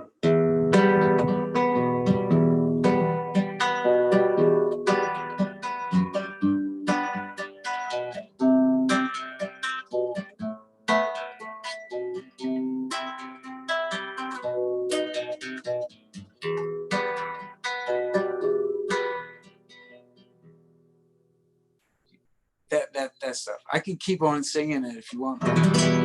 What I was wishing is that I had my headphones, because I have like one of my speakers on my Mac is blown, so it gets like a lot of bzzz, and I'm like, I want to hear it better, you know? Yeah. This guitar is not plugged in, so it's not as loud. But it sounds good though. It's perfectly clear. I mean, it does. It sounds good. It sounds great. I want to throw out real quick that I'm sitting here with Christopher Snell. I call you Christopher a lot. I don't know why, but I don't mind that. Front man for the Razor Doves, Army veteran, known the guy for a long, long time. Probably don't get to see each other enough, but that's what's cool about this. You know, even with the COVIDs or whatnot, we still get to hang out and have some drinks. Yeah. Talk music, listen to some music. I've been listening to this guy play music for 20 years. Cheers. Prost. Prost. Anybody else? Muy bien. Muy bien. I'm drinking a Texas bourbon right now, by the way, and it has a hint of honey in it. I've gotten onto this kick with any bourbon that has a little bit of honey in it. It's good, dude. It's really tasty. And I'm less of a beer drinker now than ever, which is fucking weird. I've been dabbling with some scotch. Scotch is hard for me, man. It's that aftertaste. Yeah, but if you're a cigar smoker, it's perfect. Yeah, I guess so. Yeah. Does it bring out the flavor of the tobacco from Cuba? I don't know. I just like it. Yeah, you just like it, man. There's nothing wrong with just liking it. So are you gonna try the Foxbird? I was gonna try a song that hardly anyone's heard that might be for the next Foxbird. Okay. It's a little bit of a downer, but it's kind of beautiful. It's fitting with the times. Friday night downers usually aren't very popular. Hey, well, out of the 1,500 people listening to this, yeah, it's like 3, and I know them all. But it's cool because I appreciate their support and their support of you. That's awesome. Okay, I'll try it. What the hell? All right. And then maybe I'll play a non-downer later. I don't Well, and wanna then you guys that are listening, I'm gonna take this and YouTube. Obviously, it'll be on the YouTube channel, and I'm gonna try to share it to like a couple other spots, man. Because again, like my deal is like exposure of the people I know who are talented. The reason I don't podcast as much as I used to is I don't like hearing myself talk. If you can fucking believe that. I like hearing my friends talk, or at least express their talent, and then I talk over them. I mean, whatever. But you know me. I kind of think you like to hear yourself talk. Have I always been that way? I'm just curious. It's like that guy, man, we'd be on guard duty, and that dude, I mean, that's where I met my first wife, you know, was on guard duty. So that dude run his mouth. motherfucker never shuts up. He's a yapper. All right, just checking some stuff off, and y'all paid us to be here. Well, Nick said that he loves downers, and he didn't say that I paid him to be here. Yeah. Check Yeah, one. well, I would like to have paid more people to be here. That's not it, though. Can you hear me good? Oh yeah, it sounds Can you good. hear my voice? Oh. Testes. Yeah, absolutely, sir.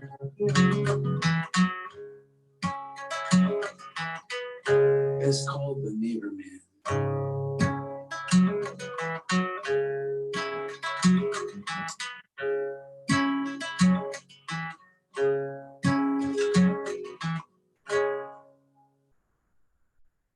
I wanna be more than just okay. So much more than just alive. Wanna be more than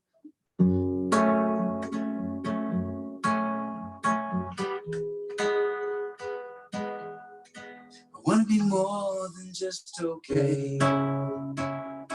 So much more than just alive. I wanna live life every day like all tomorrows are on fire. I won't pretend to know the God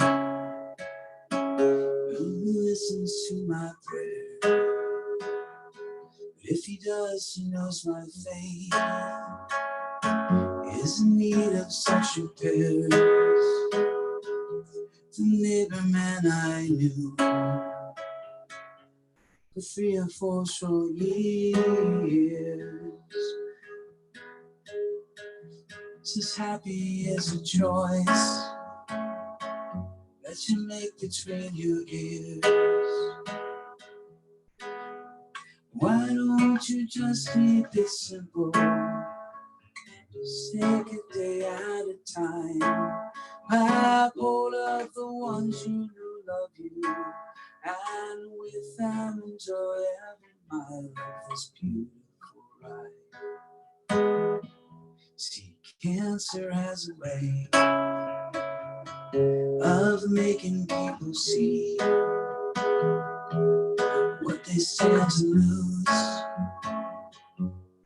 make them literally. But I never got to say till after he was dead. Neighbor man I knew,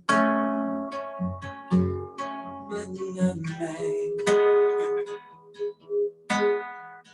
Why don't you just keep it simple and take it a day at a time?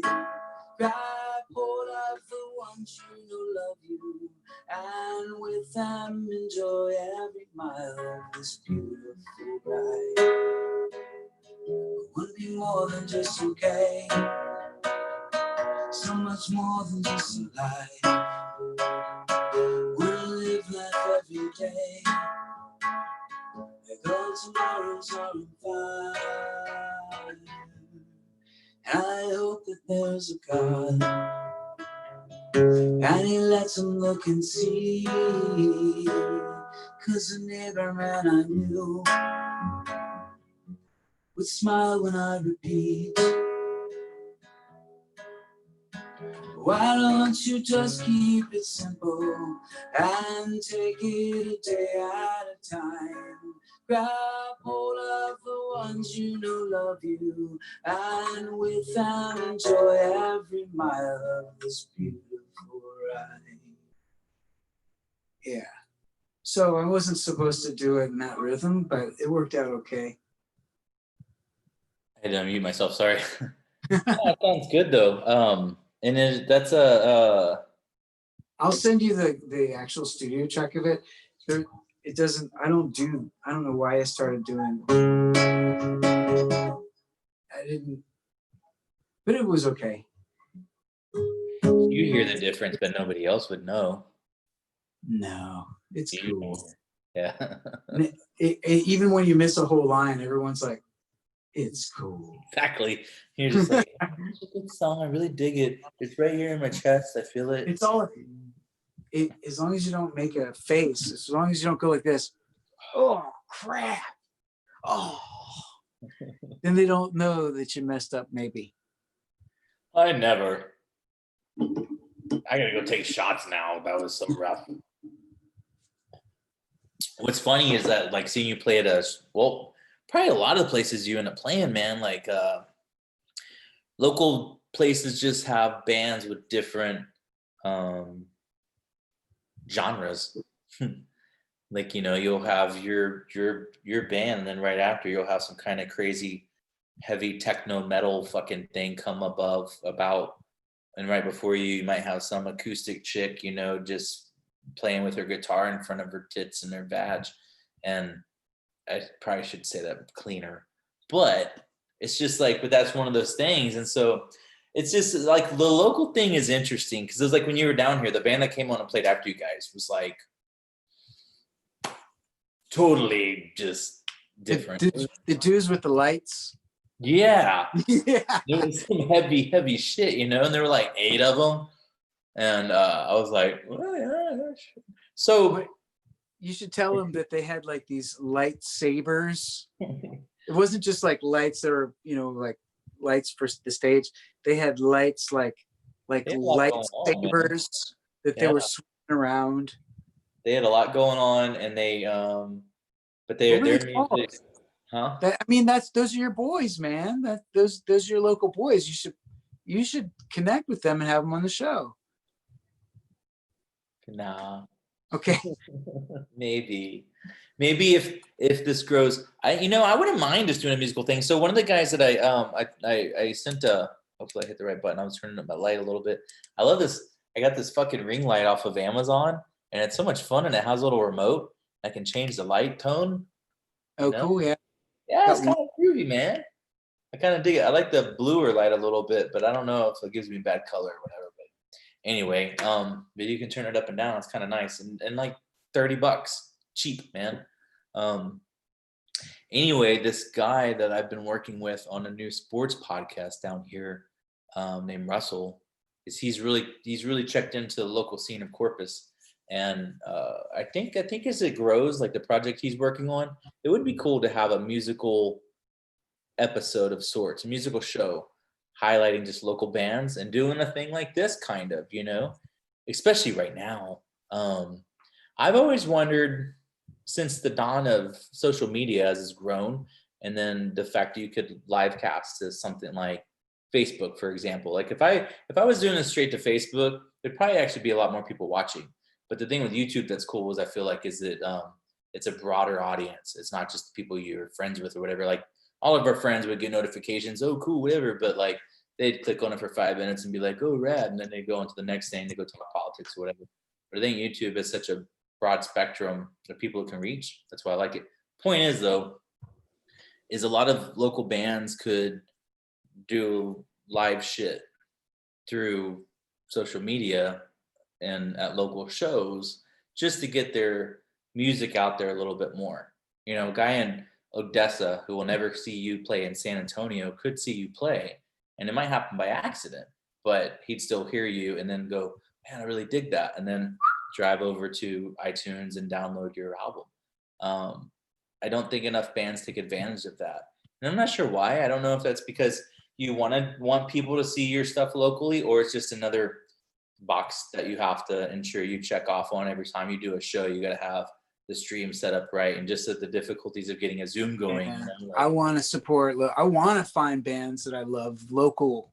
yeah, I mean, there's nothing better than finding, like, I remember when I saw the Impossibles in Austin, I thought it was like, dude, these guys are the best.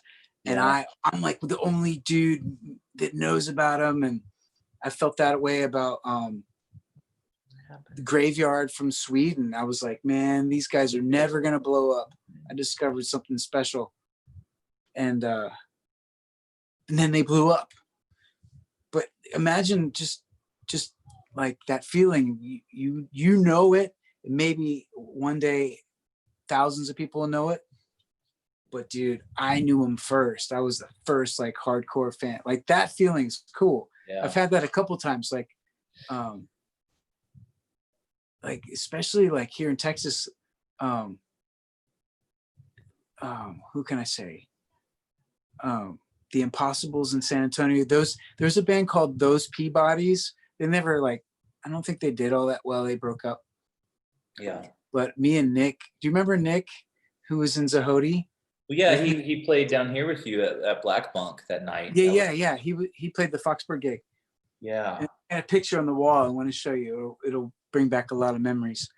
But we saw Those Peabodys in Austin, and man, it was like still this day one of the best shows I've ever seen. Like they're hanging off the rafters, literally, like the bass player's hanging with one hand from like the beams in the old building, and he's smacking his bass and they're throwing things. Just like the coolest. Really impressive.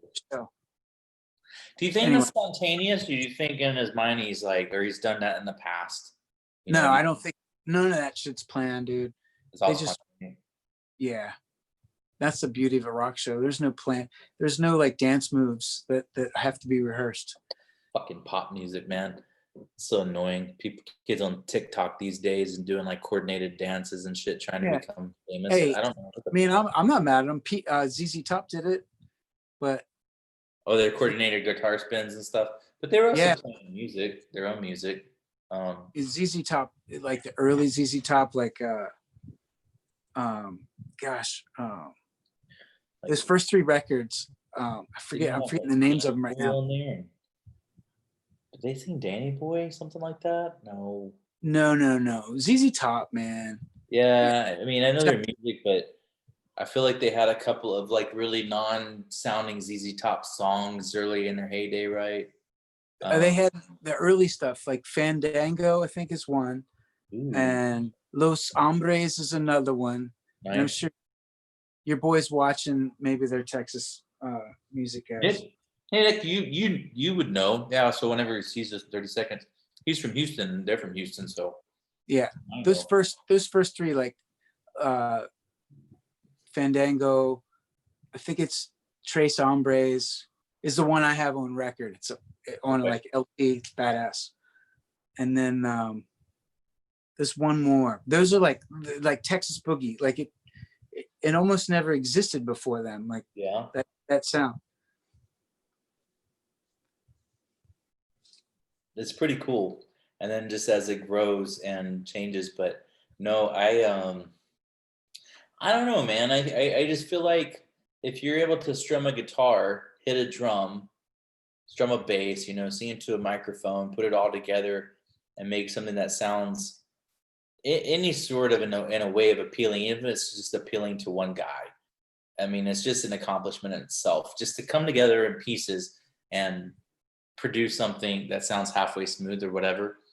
It's rather impressive. And then especially compared to like pop these days, where I don't even know what I'm listening to sometimes. You're just like, who shit this out of their butthole and put it onto into digits, and then like through some label was like, yeah, this will sell to the dumbass kids, and then it sells to the dumbass kids and hits. And now I feel like I sound like a really old man, probably like where our parents. If it makes them feel good, it's okay with me. I don't care. I really honestly can't speak to it. I don't know anything about it. It's just some of the new, and it's random stuff that I hear or you see like just in passing. I still listen to most of my '90s rock, man. My predominance, or some voice talented type people like Nora Jones or Adele. I'll put on Adele. I like that. I like her singing style, the powerful vocals that she has. It'll knock you on your ass, you know. I like it too. I'm thinking of what's new that I'm trying to tell you something new I know that you might not. There's nothing new that I know that I like. So I'm a fucking Other cracked than old man. the one that I'm telling you, man, as soon as I turn it on, I feel like I want to punch a hole in the wall. I love it. I love it. Like Cool? No, it's the Viagra Brothers. Oh, okay. My friend Nick said Rio Grande Mud or Rio Grande Mud. Yeah. Okay. Yeah. That ZZ Top? Yeah. The original it's just ZZ Top. Maybe that's the one with the green. It's just green. Like it has a green album cover with a circle in their faces. I think. Okay. That might be Tres Hombres, but they're all great. That early stuff. There's nothing wrong with Legs and all the big time stuff. Yeah, I gotcha. I mean, they put in so much work. They deserve to get blowed up. They deserve to get blowed up. Remember the cars that they had that were like these kick-ass, remodels. That was just part of their I love it. personality. I like all the cool shit Billy Gibbons likes. Cool cars, all that shit, man. I want an old Lincoln, dude, the same Lincoln, and it sounds bad, but the same Lincoln that JFK was killed in. Not the limo version, but it was like that. It was like a 64 or something like that. Fucking Lincoln. It wasn't a Continental, I don't think, but it was, I don't remember the name of it, but it's just like it's a boat, dude. I would love to have that car. I want like a 240-inch fucking car, huh? Yeah. Or an old Cadillac. Are you sure it wasn't a Plymouth, like a Plymouth Fury or something like that? No, I could look it up real quick. It's terrible to look up. What did JFK? I'm starting to learn because of the van, and it's old and it's got a big 360 Mopar in it, and I'm learning more and more about how to keep it up, how to fix it, how to dude, I've been doing stuff I ain't never done. And for mechanic friends, they laugh, but change the transmission fluid and the filter. I'm changing fuel filters. I'm getting down there, the PCV valve. I'm changing all the stuff that gunks it up. I'm changing and making sure that everything's tight on it. Dude, I brought me some tools that I probably don't have any business owning, but I'm having fun learning about mechanics and it's such a simple engine. You just take this doghouse off and you can see the whole top of the engine. Yeah. So it's got it's whet my appetite for a muscle car, because those Plymouth and Dodges have these Mopar engines, these big ass engines. All right, I want to see if I can share this. How would I do this? More, share screen. I want to share a file. It's bound to be a way I can share a file to you right now, because I paid a lot of money for this fucking program. There's you can do entire webinars, man, and have a widescreen that you can draw on and stuff like that now. I think the kids are gonna be taking classes on Zoom. They sure are, man, and it's kind of wild. Hey, did you read any of the? You're right. Did you read any of the privacy statements or any of the legal stuff before you signed up? Well, I know that we kind of discussed that. No, but I've had Zoom for a while because of, I don't know why, but a year or so. I've been using it off and on for random shit. But yeah, no, I'm sure they probably grab some data or something, all these companies do now, man. I feel like if you have a cell phone, you're already done. You know, they're mining Pretty- your data. I mean, seriously, when you just have a conversation with your friend and you're like, you know, I was really thinking about buying some pink golf balls today, and then you go get on, you know, and you're just gonna Google up like what's the weather, and then pink golf balls pops up. I mean, it's you're already done, man. They've been stealing your shit for a while now. I feel like ever since I think there was I don't know what I watched it on, but there was some video or whatever, but they were like, these phones are never off. Just because you like lock the screen, it's never really off, you know, because that's why you can just hit a button and it turns right back on, you know. It's just always at the ready in a sense. And, you know, and then the point was, so if you think that it's never not listening to you, then you're just like, wow, it's like having an Alexa, like I have an Echo Dot. And I used to think, no, there's no way I'll get one, man. I think it'll always be listening to me. But then I'm like, I don't do anything egregious. I'm not conspiring or whatever. I just walk up and I tell it to play me some music, tell me what the weather's gonna be, little things like that. That's about it. The things that bother me is when it pops up and it says, "This is a reminder. You might need to order more ibuprofen or whatever it is, like something you've ordered in the last 30 days, and it reminds you to order it again." So obviously, it's syncing up whatever you're buying on Amazon, and it's reminding you to do that. But all of them do it now, man. You shop at HEB, everything you buy is in digits, and you know, like I do curbside. I can go onto my app and my favorites, and just like pop, pop, pop, pop, pop, pop, pop. You know, so I don't even really shop for anything new. I'm just getting the usual shit I get. So Yeah. yeah, but they've been doing that for a while. They've been we can go down some crazy rabbit holes on the conspiracy stuff, and I don't really do the conspiracy stuff too much. But I mean, yeah, I think there's a chance that many things are being stolen to mind, and if it's a Chinese company or anything having to do with China, and a lot of it's hard to avoid. China, it's hard to avoid. It's I just think it's the way of the world now. Man, like I think it was almost 2 or 3 years ago, I told a couple of friends this now.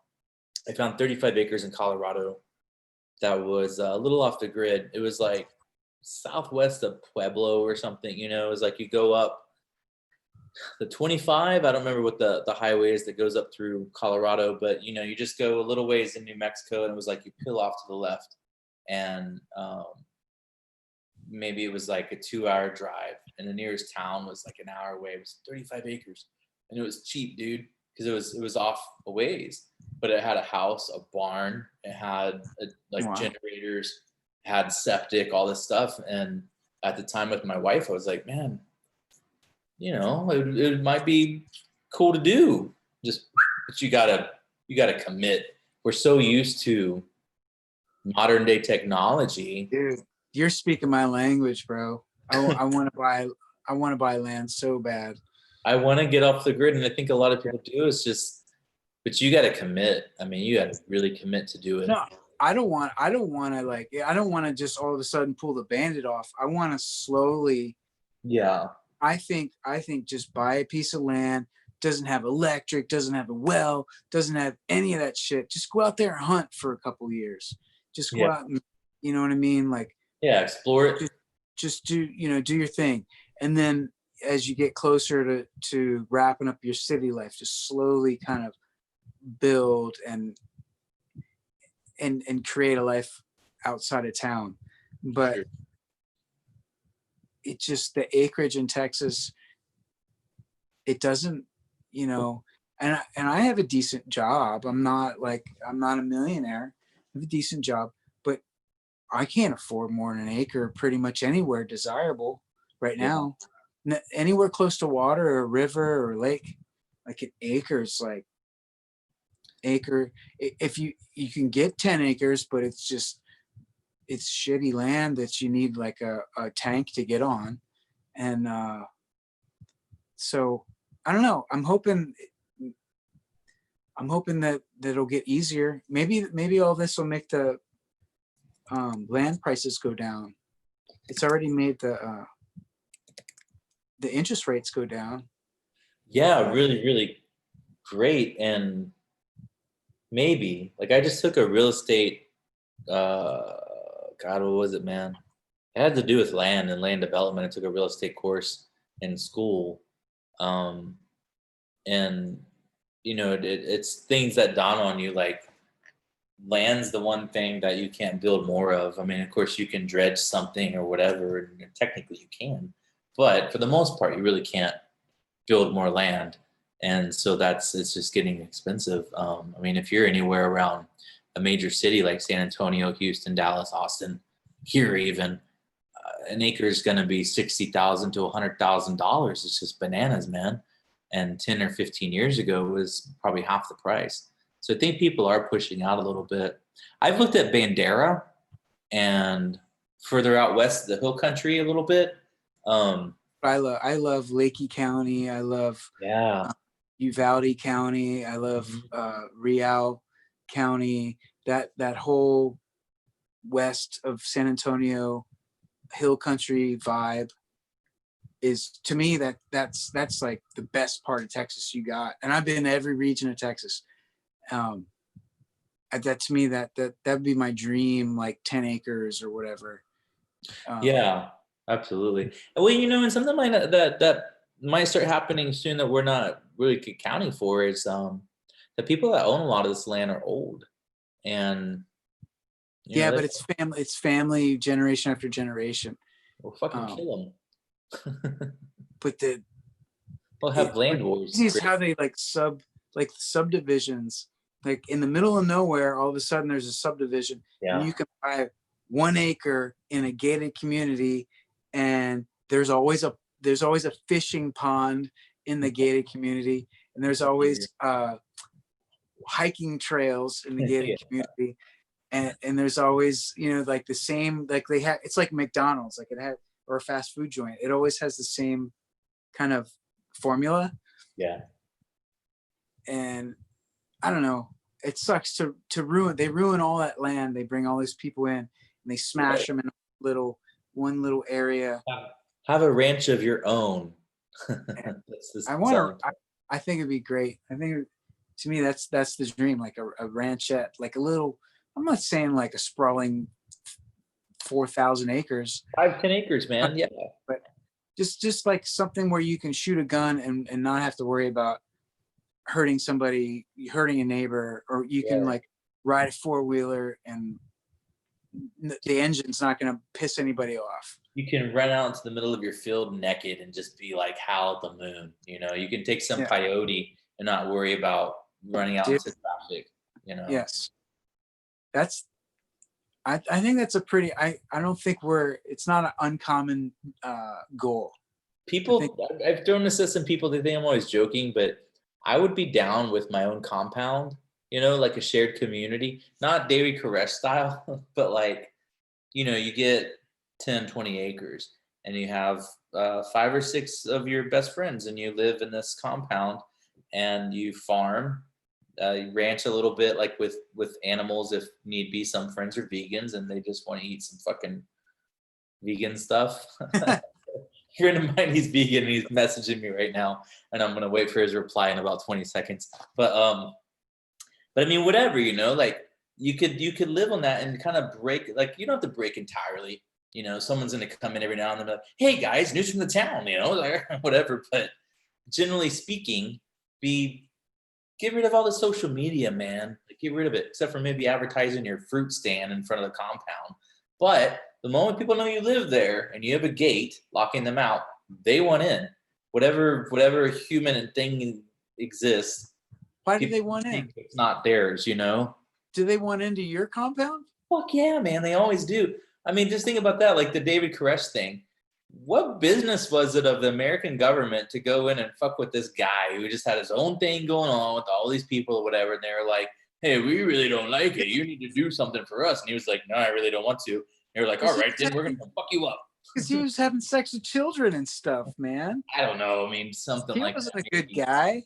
He wasn't a good guy, I guess.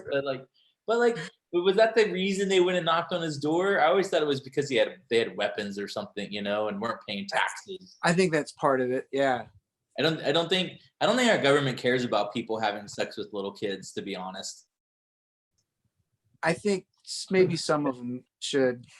they should care, but it just seems like you've had the whole Jeffrey Epstein thing in their face, and they're like, "Who?" So Yeah. that's a whole other topic of The, conversation. yeah. The timing of things, the timing, like everyone jumps on board, like everyone is a front runner when it's easy to jump on board. When it's hard to speak out on something that's wrong, when you're like the whistleblower and you're gonna fucking ruin your career or your Yeah, reputation because you're speaking out against something that's bad and evil. Maybe not so many people do. It's really easy to jump on board when everybody's jumping on board and saying, yeah, this is bad. Let's all get together and yell at that big building over there. you're right. That's about as political I'll ever get to you, man. Well, but it brings up an interesting thought process too with guys like, say, Edward Snowden or even Assange. You know, who Assange apparently is technically a piece of shit kind of guy, but it did take some pretty large huevos to do what they did. And I don't build these guys to be heroes or anything like that, but I just think you had to have some big huevos, man, to look the American government in the face and say, hey man, there's things that people need to know and I'm gonna help them know it, and then have to go into hiding. Like, that's some crazy shit. But it's the part of me that says, okay, I do really like my country. I wouldn't mind living in another country like Belize or Costa Rica or something like that. Still have a compound. But the thought of, yeah, just, I mean, not entirely off the grid, but somewhat, but being a little bit more self-reliant. So as things get a little chaotic out in the rest of the world for us, people are smashing the downtown Whataburger in or something like that, whatever. I'm ready, man. I'll just hop in the van. I'll throw the family in the van and we're done. We're out. What I'm saying, yeah, and then not even know about that or worry about it, like that's kind of where I want to be. And even with my children, I always wanted that, is for them not to have to worry about that bullshit, because what it really does is, like, how many people are really doing things like that right now? 0.00001% of the population are causing those kind of problems in this country, but we get fed it as if it's tons of people, right? And so you're like, but man, this country's going to hell in a handbasket. But the majority of us are just doing exactly what we do every day, man. We're living our life. We're taking care of our family. We're loving what we do. And, you're paying your bills, your taxes, whatever, and you're left alone. But you just have that small sect of people who want to, like, Those are the fun stories to tell for the nightly news. Yeah, because if it bleeds, it leads, and it's exactly. I mean, and but how do you, like, with your own children, if y'all ever talk about it, but how can you get them to get a grip on that of, like, hey, look, the moment you leave the house, you don't need to be worried about somebody throwing a brick through your car window and doing whatever, because you saw that happen at one time in one city over here. Like, how do you get them to understand that, like, they don't need to live in fear, because the majority of life isn't like that, and I think that's a little bit of a challenge right now. I mean, I have one son. Not on your side of town. Yeah. Well, you're pretty much right. It depends on where you live. That's why I want the compound too, brother. That's right. It will be armed. There will be fucking dogs. And Yeah, I like to oversimplify it all and just say, teach my boy the golden rule and tell him to treat everybody with respect. Yeah, man. Treat them the way you want to be treated, and don't judge them on how they look and how they dress. Just judge them by the content of their character. Absolutely. Yeah. And that's all I can do to make. Yeah. I think I want to think maybe there's some more, but that's where I'm starting. Yeah. It's not wrong. I think it's very spot on. I think as we become adults, we see more, and based on our own experiences, it's like how we might react to certain things. Like, I learned the last couple of times I pop into Houston that I know there's certain intersections that some guy's gonna start fucking up my windshield if I stop at the stop sign. So I need to just stay on the move, man. So nobody comes in. They're like, "Hey, you want to clean your windshield?" I'm like, "No, no, no, no, man." You know, I really have to avoid that situation. You gotta true keep experience. you gotta keep jiving, man. You gotta keep And so you gotta pop and weave. and it just is what it is, man. But I also at the same time think, man, that guy is doing what he's doing because he has to. You know, like he's hoping you might give him a couple of bucks for fucking up your windshield, but like he's not doing that out of like really choice in the matter of like, man, you know, when I was like 12 years old, I was really hoping that like 20 years old, I'd be living on the bridge in Houston and then trying to clean people's windshields for money. And I think if you keep that in your mind, you'll be a little less judgy, you know, and also realizing to the fact that that can be you pretty easily, you know, like things can change pretty rapido, and your foundation can crack and crumble and put you in those same positions as some people that we kind of try to avoid in a general, you know, on a general basis or whatever. It's not that far away from happening to a lot of people, I think, you know, even though I say like the majority is living good, but theoretically, I mean, it's really not that far away from where it could really happen to like somebody within a short amount of time, you know? So I think it's just things like that, that just humanitarily speaking, it's just always important to keep those things in mind. Is like, we are all birthed the same, and you know, whatever happened at birth and then on develops who you are right now as a 40-year-old or something. And you know, your character, all those things between then and here, but you're still we're bleeding, you know, we still have hearts pumping our blood at all times, pushing to your brain, and your brain's functioning and all this stuff. It's all the fucking same, man, for everybody. You just have maybe a different skin tone, a different job. You might fucking live on the streets. You might live in the suburbs, you know, that's the only difference. That's just all superficial, you know. I mean, really it is, you know, it can all just like be taken away like that. And I think just people got to remember that sometimes, man. The coronavirus might catch you, man, and then you really know the shit, you know. Next thing you know, you got a tube down your throat and you're a number. You're thinking, I thought it was fake. I should have wore the fucking mask, man. They told me to wear a mask, and they got on me, man. They were like, man, you can't wear that mask. You don't be messing with us. You can't wear that mask. I was like, I'm just trying to do the right thing. Just trying to do the right thing. And I got told I couldn't wear the mask. They judge you for wearing a mask. Yeah. Why did you wash your hands, fool? Hold on. Yep, that's when they say you're getting rid of all the good germs. It's crazy, man. So my NASA shirt I got over a year ago. You're totally missing the point. You're missing the point. Oh, that's great, man. You're missing the point. You can't wear that mask. That don't do anything. And so please wear that out and about and get some photos doing it. they didn't think it was funny.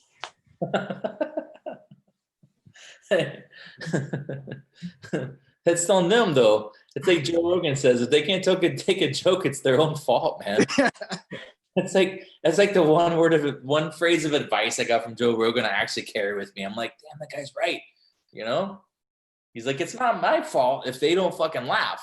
He's like, it's their fault. Man, he's right. Shit. If they get offended by the cuss word, they're getting offended. He's like, I'm not gonna stop being who I am. He's like, I'm good. I made millions of dollars being who I am. Yeah. I offend some people, fuck them. I think that's Dave Chappelle's way too. Dave Chappelle's like, I'm sorry. He's like, yeah, it's like if you're on the red eye to Houston in the middle of a Monday night, and you got another hour left of the flight, and you just gotta let one go. You just let it go. That's how I gotta feel better. My guts hurt.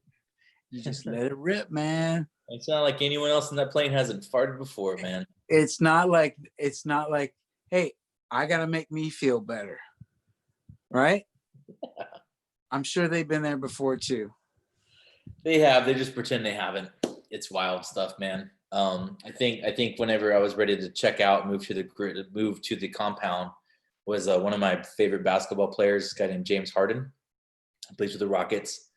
He wore a mask in Orlando. They put the NBA in a bubble so they can start playing again. But he wore a mask that was like a Blue Lives Matter mask, and the NBA took a picture of him and they posted it, and he got fucking trounced for it. They were like, "Oh, how could you?"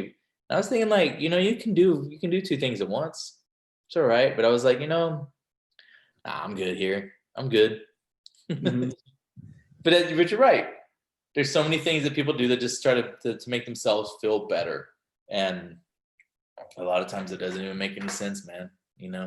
I think a really important thing, and I don't know how you feel about it. It's for me. I have three sons, and I don't really want any of them to ever serve in the military, but at the same time, I kind of want them to, because I want them just to get the experience of, like, dealing with like real bullshit in life, but number two, I think really understanding like selfless service, and not to sound like an infomercial right now for the usarmy.com, but but I think you really learn I think you really learn to put other things above yourself whenever you serve in the military. I really, whether it doesn't matter the branch, but I just really feel like you do, and I wish more young men and women would get that experience of just knowing what it's like to tolerate things, and what a true melting pot really is. For sure, absolutely. And I think like it's so much fucking patience. character building. I think I never even knew what patience meant until first year in the Army. Like, just having to wait and wait and wait and wait and wait And for what?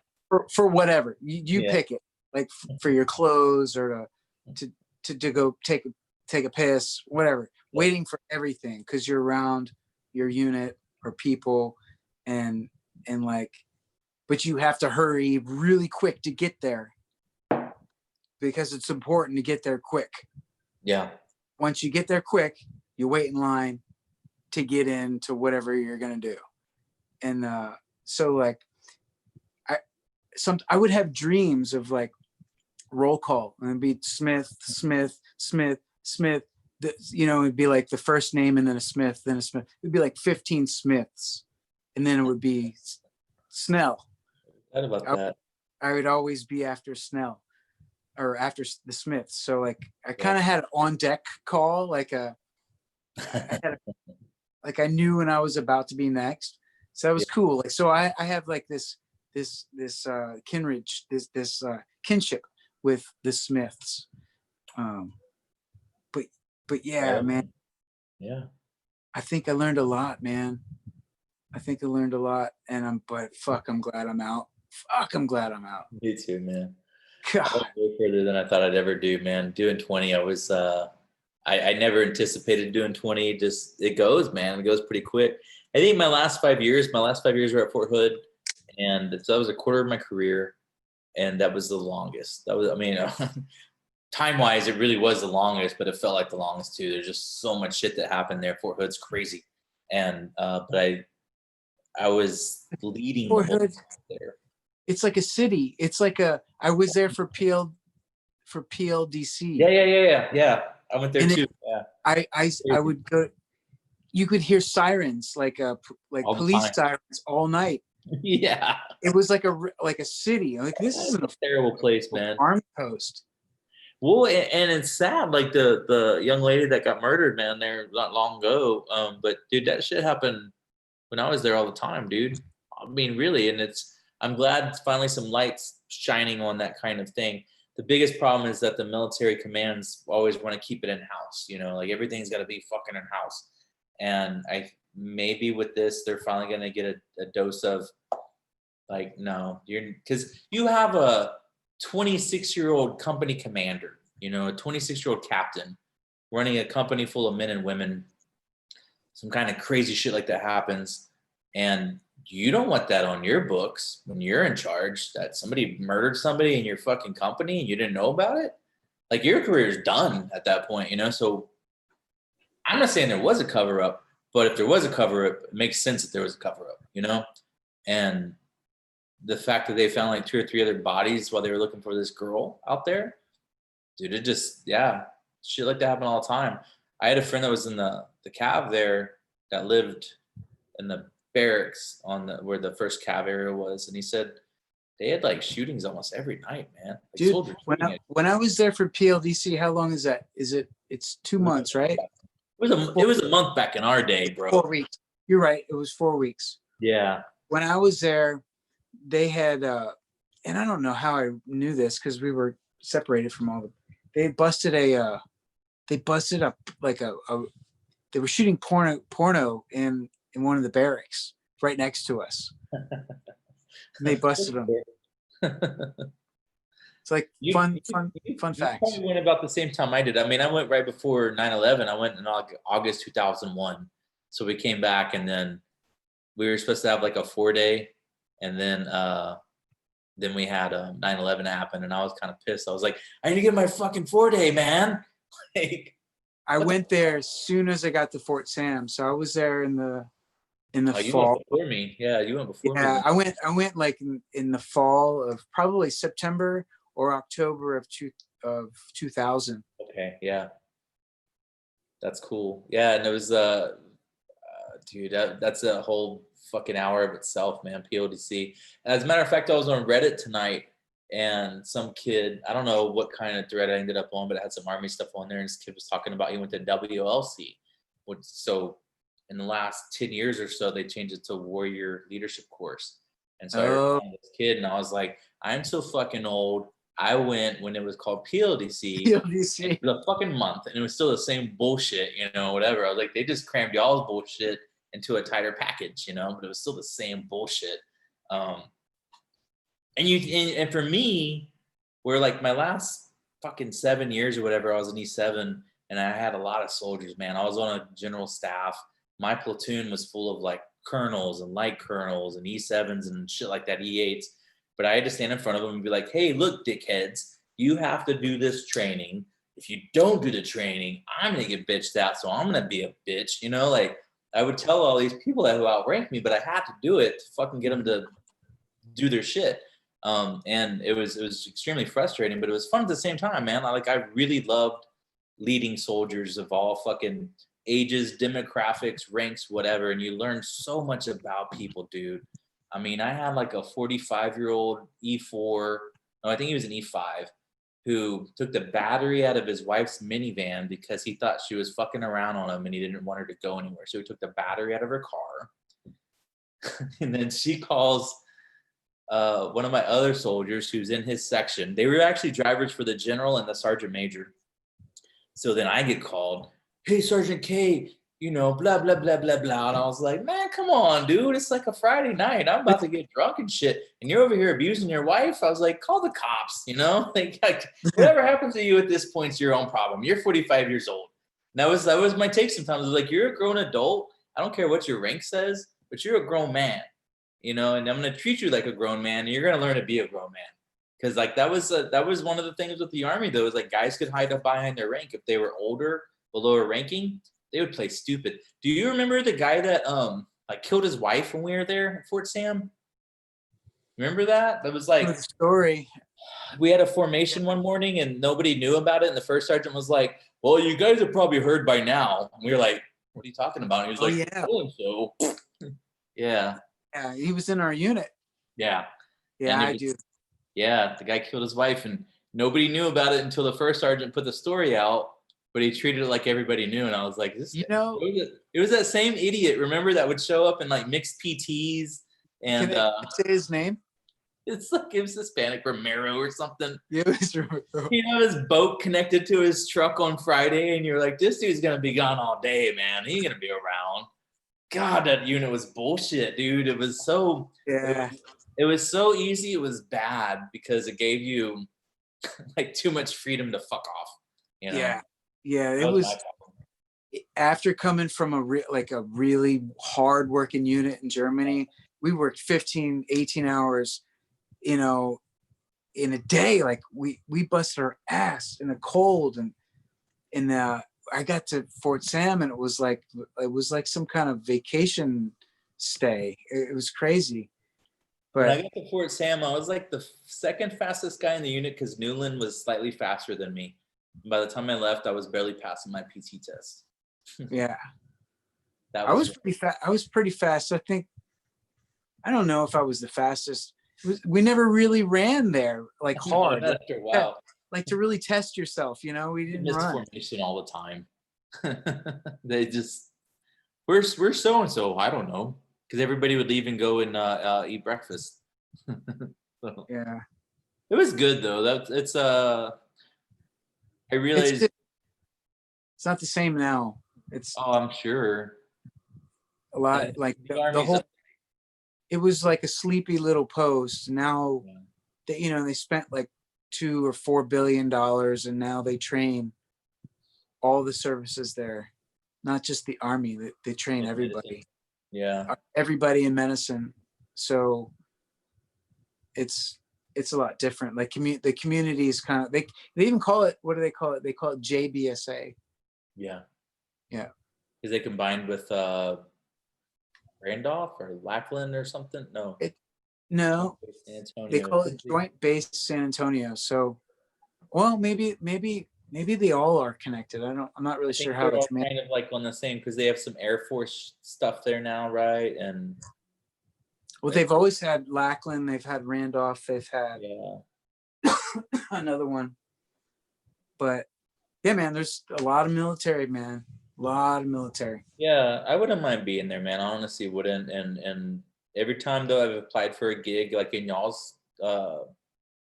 like in Fort Sam, I can never get on, dude, for like a variety of things, and I'm like, damn it, maybe I just need to massage my stuff a little more. But yeah, I wouldn't mind being out there. It would be a good shtick, I think.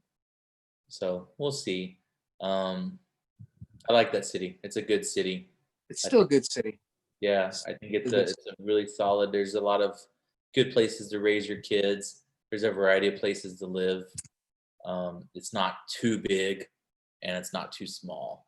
So we'll see. I keep telling myself I want to get out of Corpus and go live San Antonio, Houston, or Austin or something like that. But man, it's hard to get out of here once you're in. So we'll see, brother. I'm surprised you don't fish. I live like technically I live about 35, 40 minutes from the water. And it doesn't sound like much, I guess, but it's a fucking effort, man. Just to get it all together and just go out and fish and everything. And I'd never been a big fisherman as it was, but fishing's huge down here. And I always want to take my boy out and get him fishing and everything. So we might pick it up. Right now they closed the beaches again. Well, they didn't close the beaches. They closed vehicular access to the beaches. Yeah. So what everybody does is they just park and walk out there. They're not really changing anything. Maybe making it a little bit harder to get to the beach. It's harder to get to South Padre, I can tell you that. Yeah, Like a National Seashore. yeah, Like we were out there right before they did that, or I was. yeah. And I went down, met a friend. He took his pickup truck. I took the van, and we just went down on the National Seashore. He took a generator, so we were powering our shit up. Even powered my air conditioner in my van. So I slept comfortably, nice and cool. That's But cool. yeah, dude. But now you can't drive on it, so you can't camp on it. For now, it'll clear up soon, but we'll see what goes on. It's just such a weird time right now, man. You don't know like heads or tails, really. Honestly, that's the hard part. We need some leadership in this country right now. That'd be nice. So, Yeah. do you want to exit out of this thing with a song? You got anything else on tap, or do you feel tapped out? I got some girls I could play, maybe. Want to do that, and then we can tap out of it. Is there any girls playing? Any girls listening? Let me see. I don't know. Yeah, but Nick's At least I think if there's so. one girl playing listening, girl. Let me see. Can we still say punk? Yeah. What time is it? 12:31. Okay, he just wrote that. Sorry, Nick. I haven't been looking at the messages on here, man. Because you go to commercial. I'm gonna take a piss. go take a piss. Yeah, feel free. And I'm gonna. I like to get a drink. They're probably all connected the way they are In Stuttgart, yeah.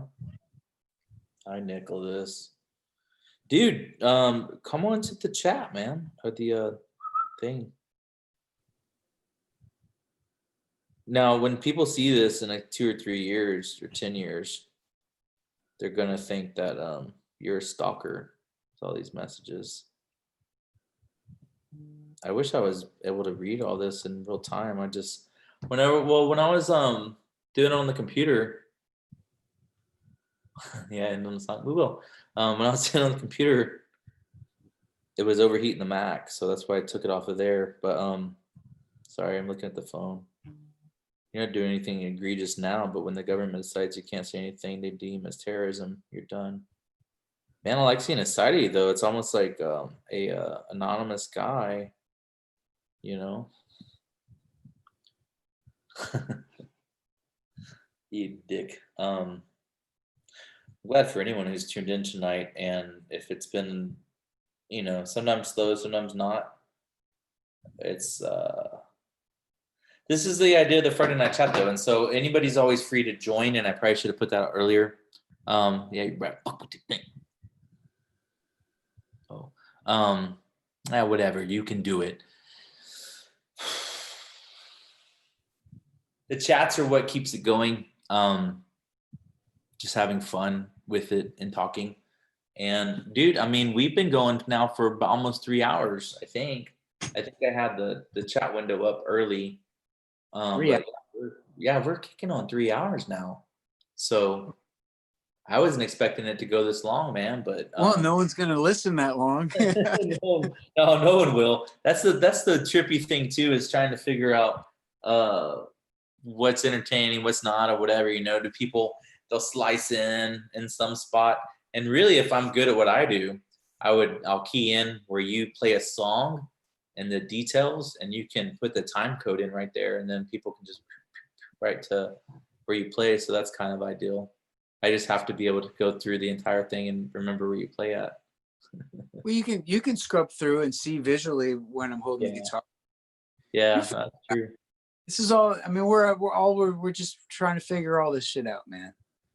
Yeah, and you, if you wanted to just do clickbait and become one of those people with 1 million followers, not to say that I wouldn't want to be, but you have to be extremely pragmatic, a character essentially.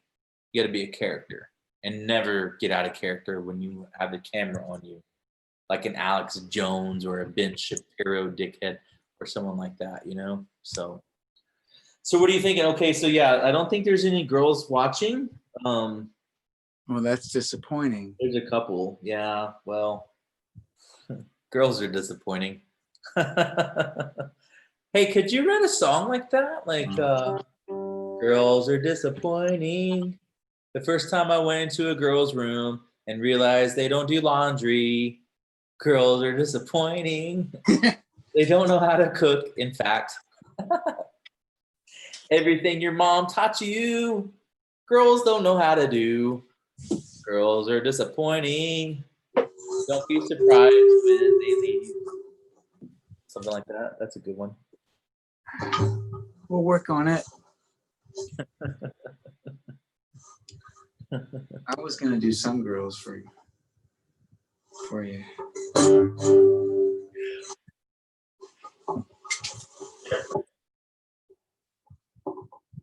Everything's out of context.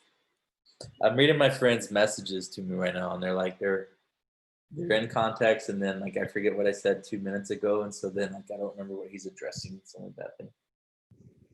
Which I think, generally speaking, if you were a big time, you wouldn't pay attention to the chat anyway.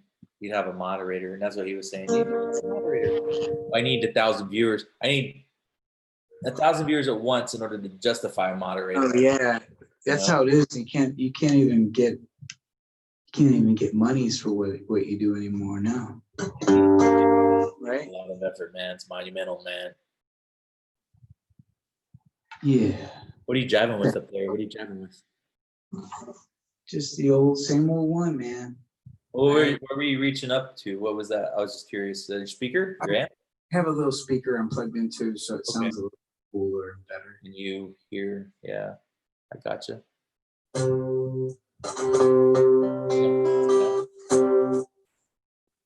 You sure you want me to play that one? Absolutely. First Play one whatever you- you want to play. Fuck yeah, I can.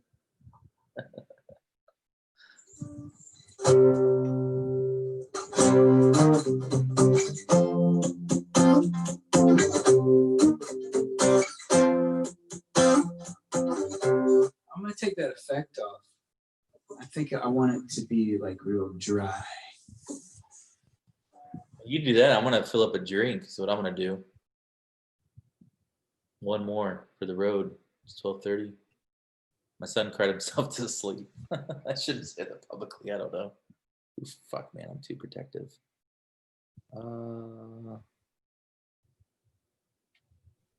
Dave, you still here too? Dave, Nick, and Dave.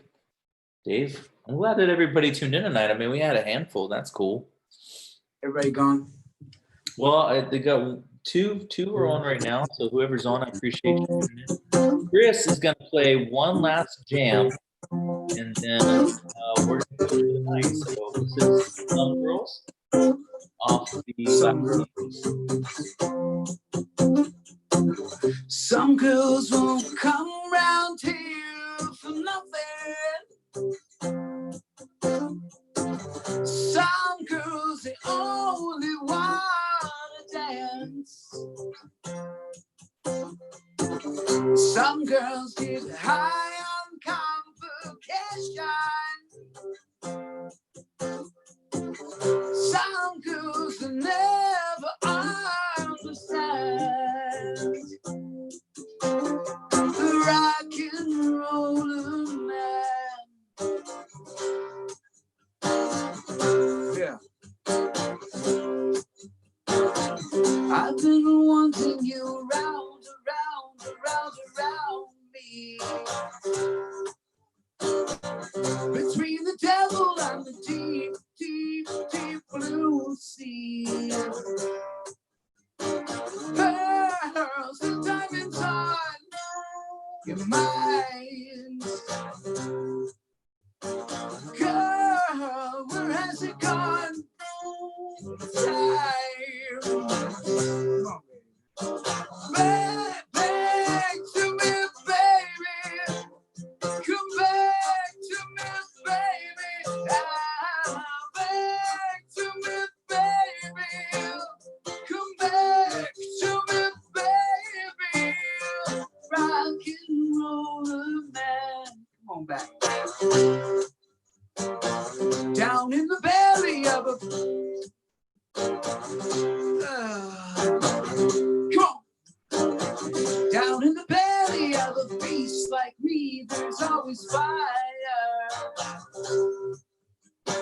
And I'm burning up, and I'm burning up, and I'm burning up, and I'm burning up. Pearls and diamonds all the same. Girl, where has it gone? Flame. Yeah. Back to me, baby. Been a while. To me, baby. Back to me, baby. Come back to me, baby. You rock and roll. So just know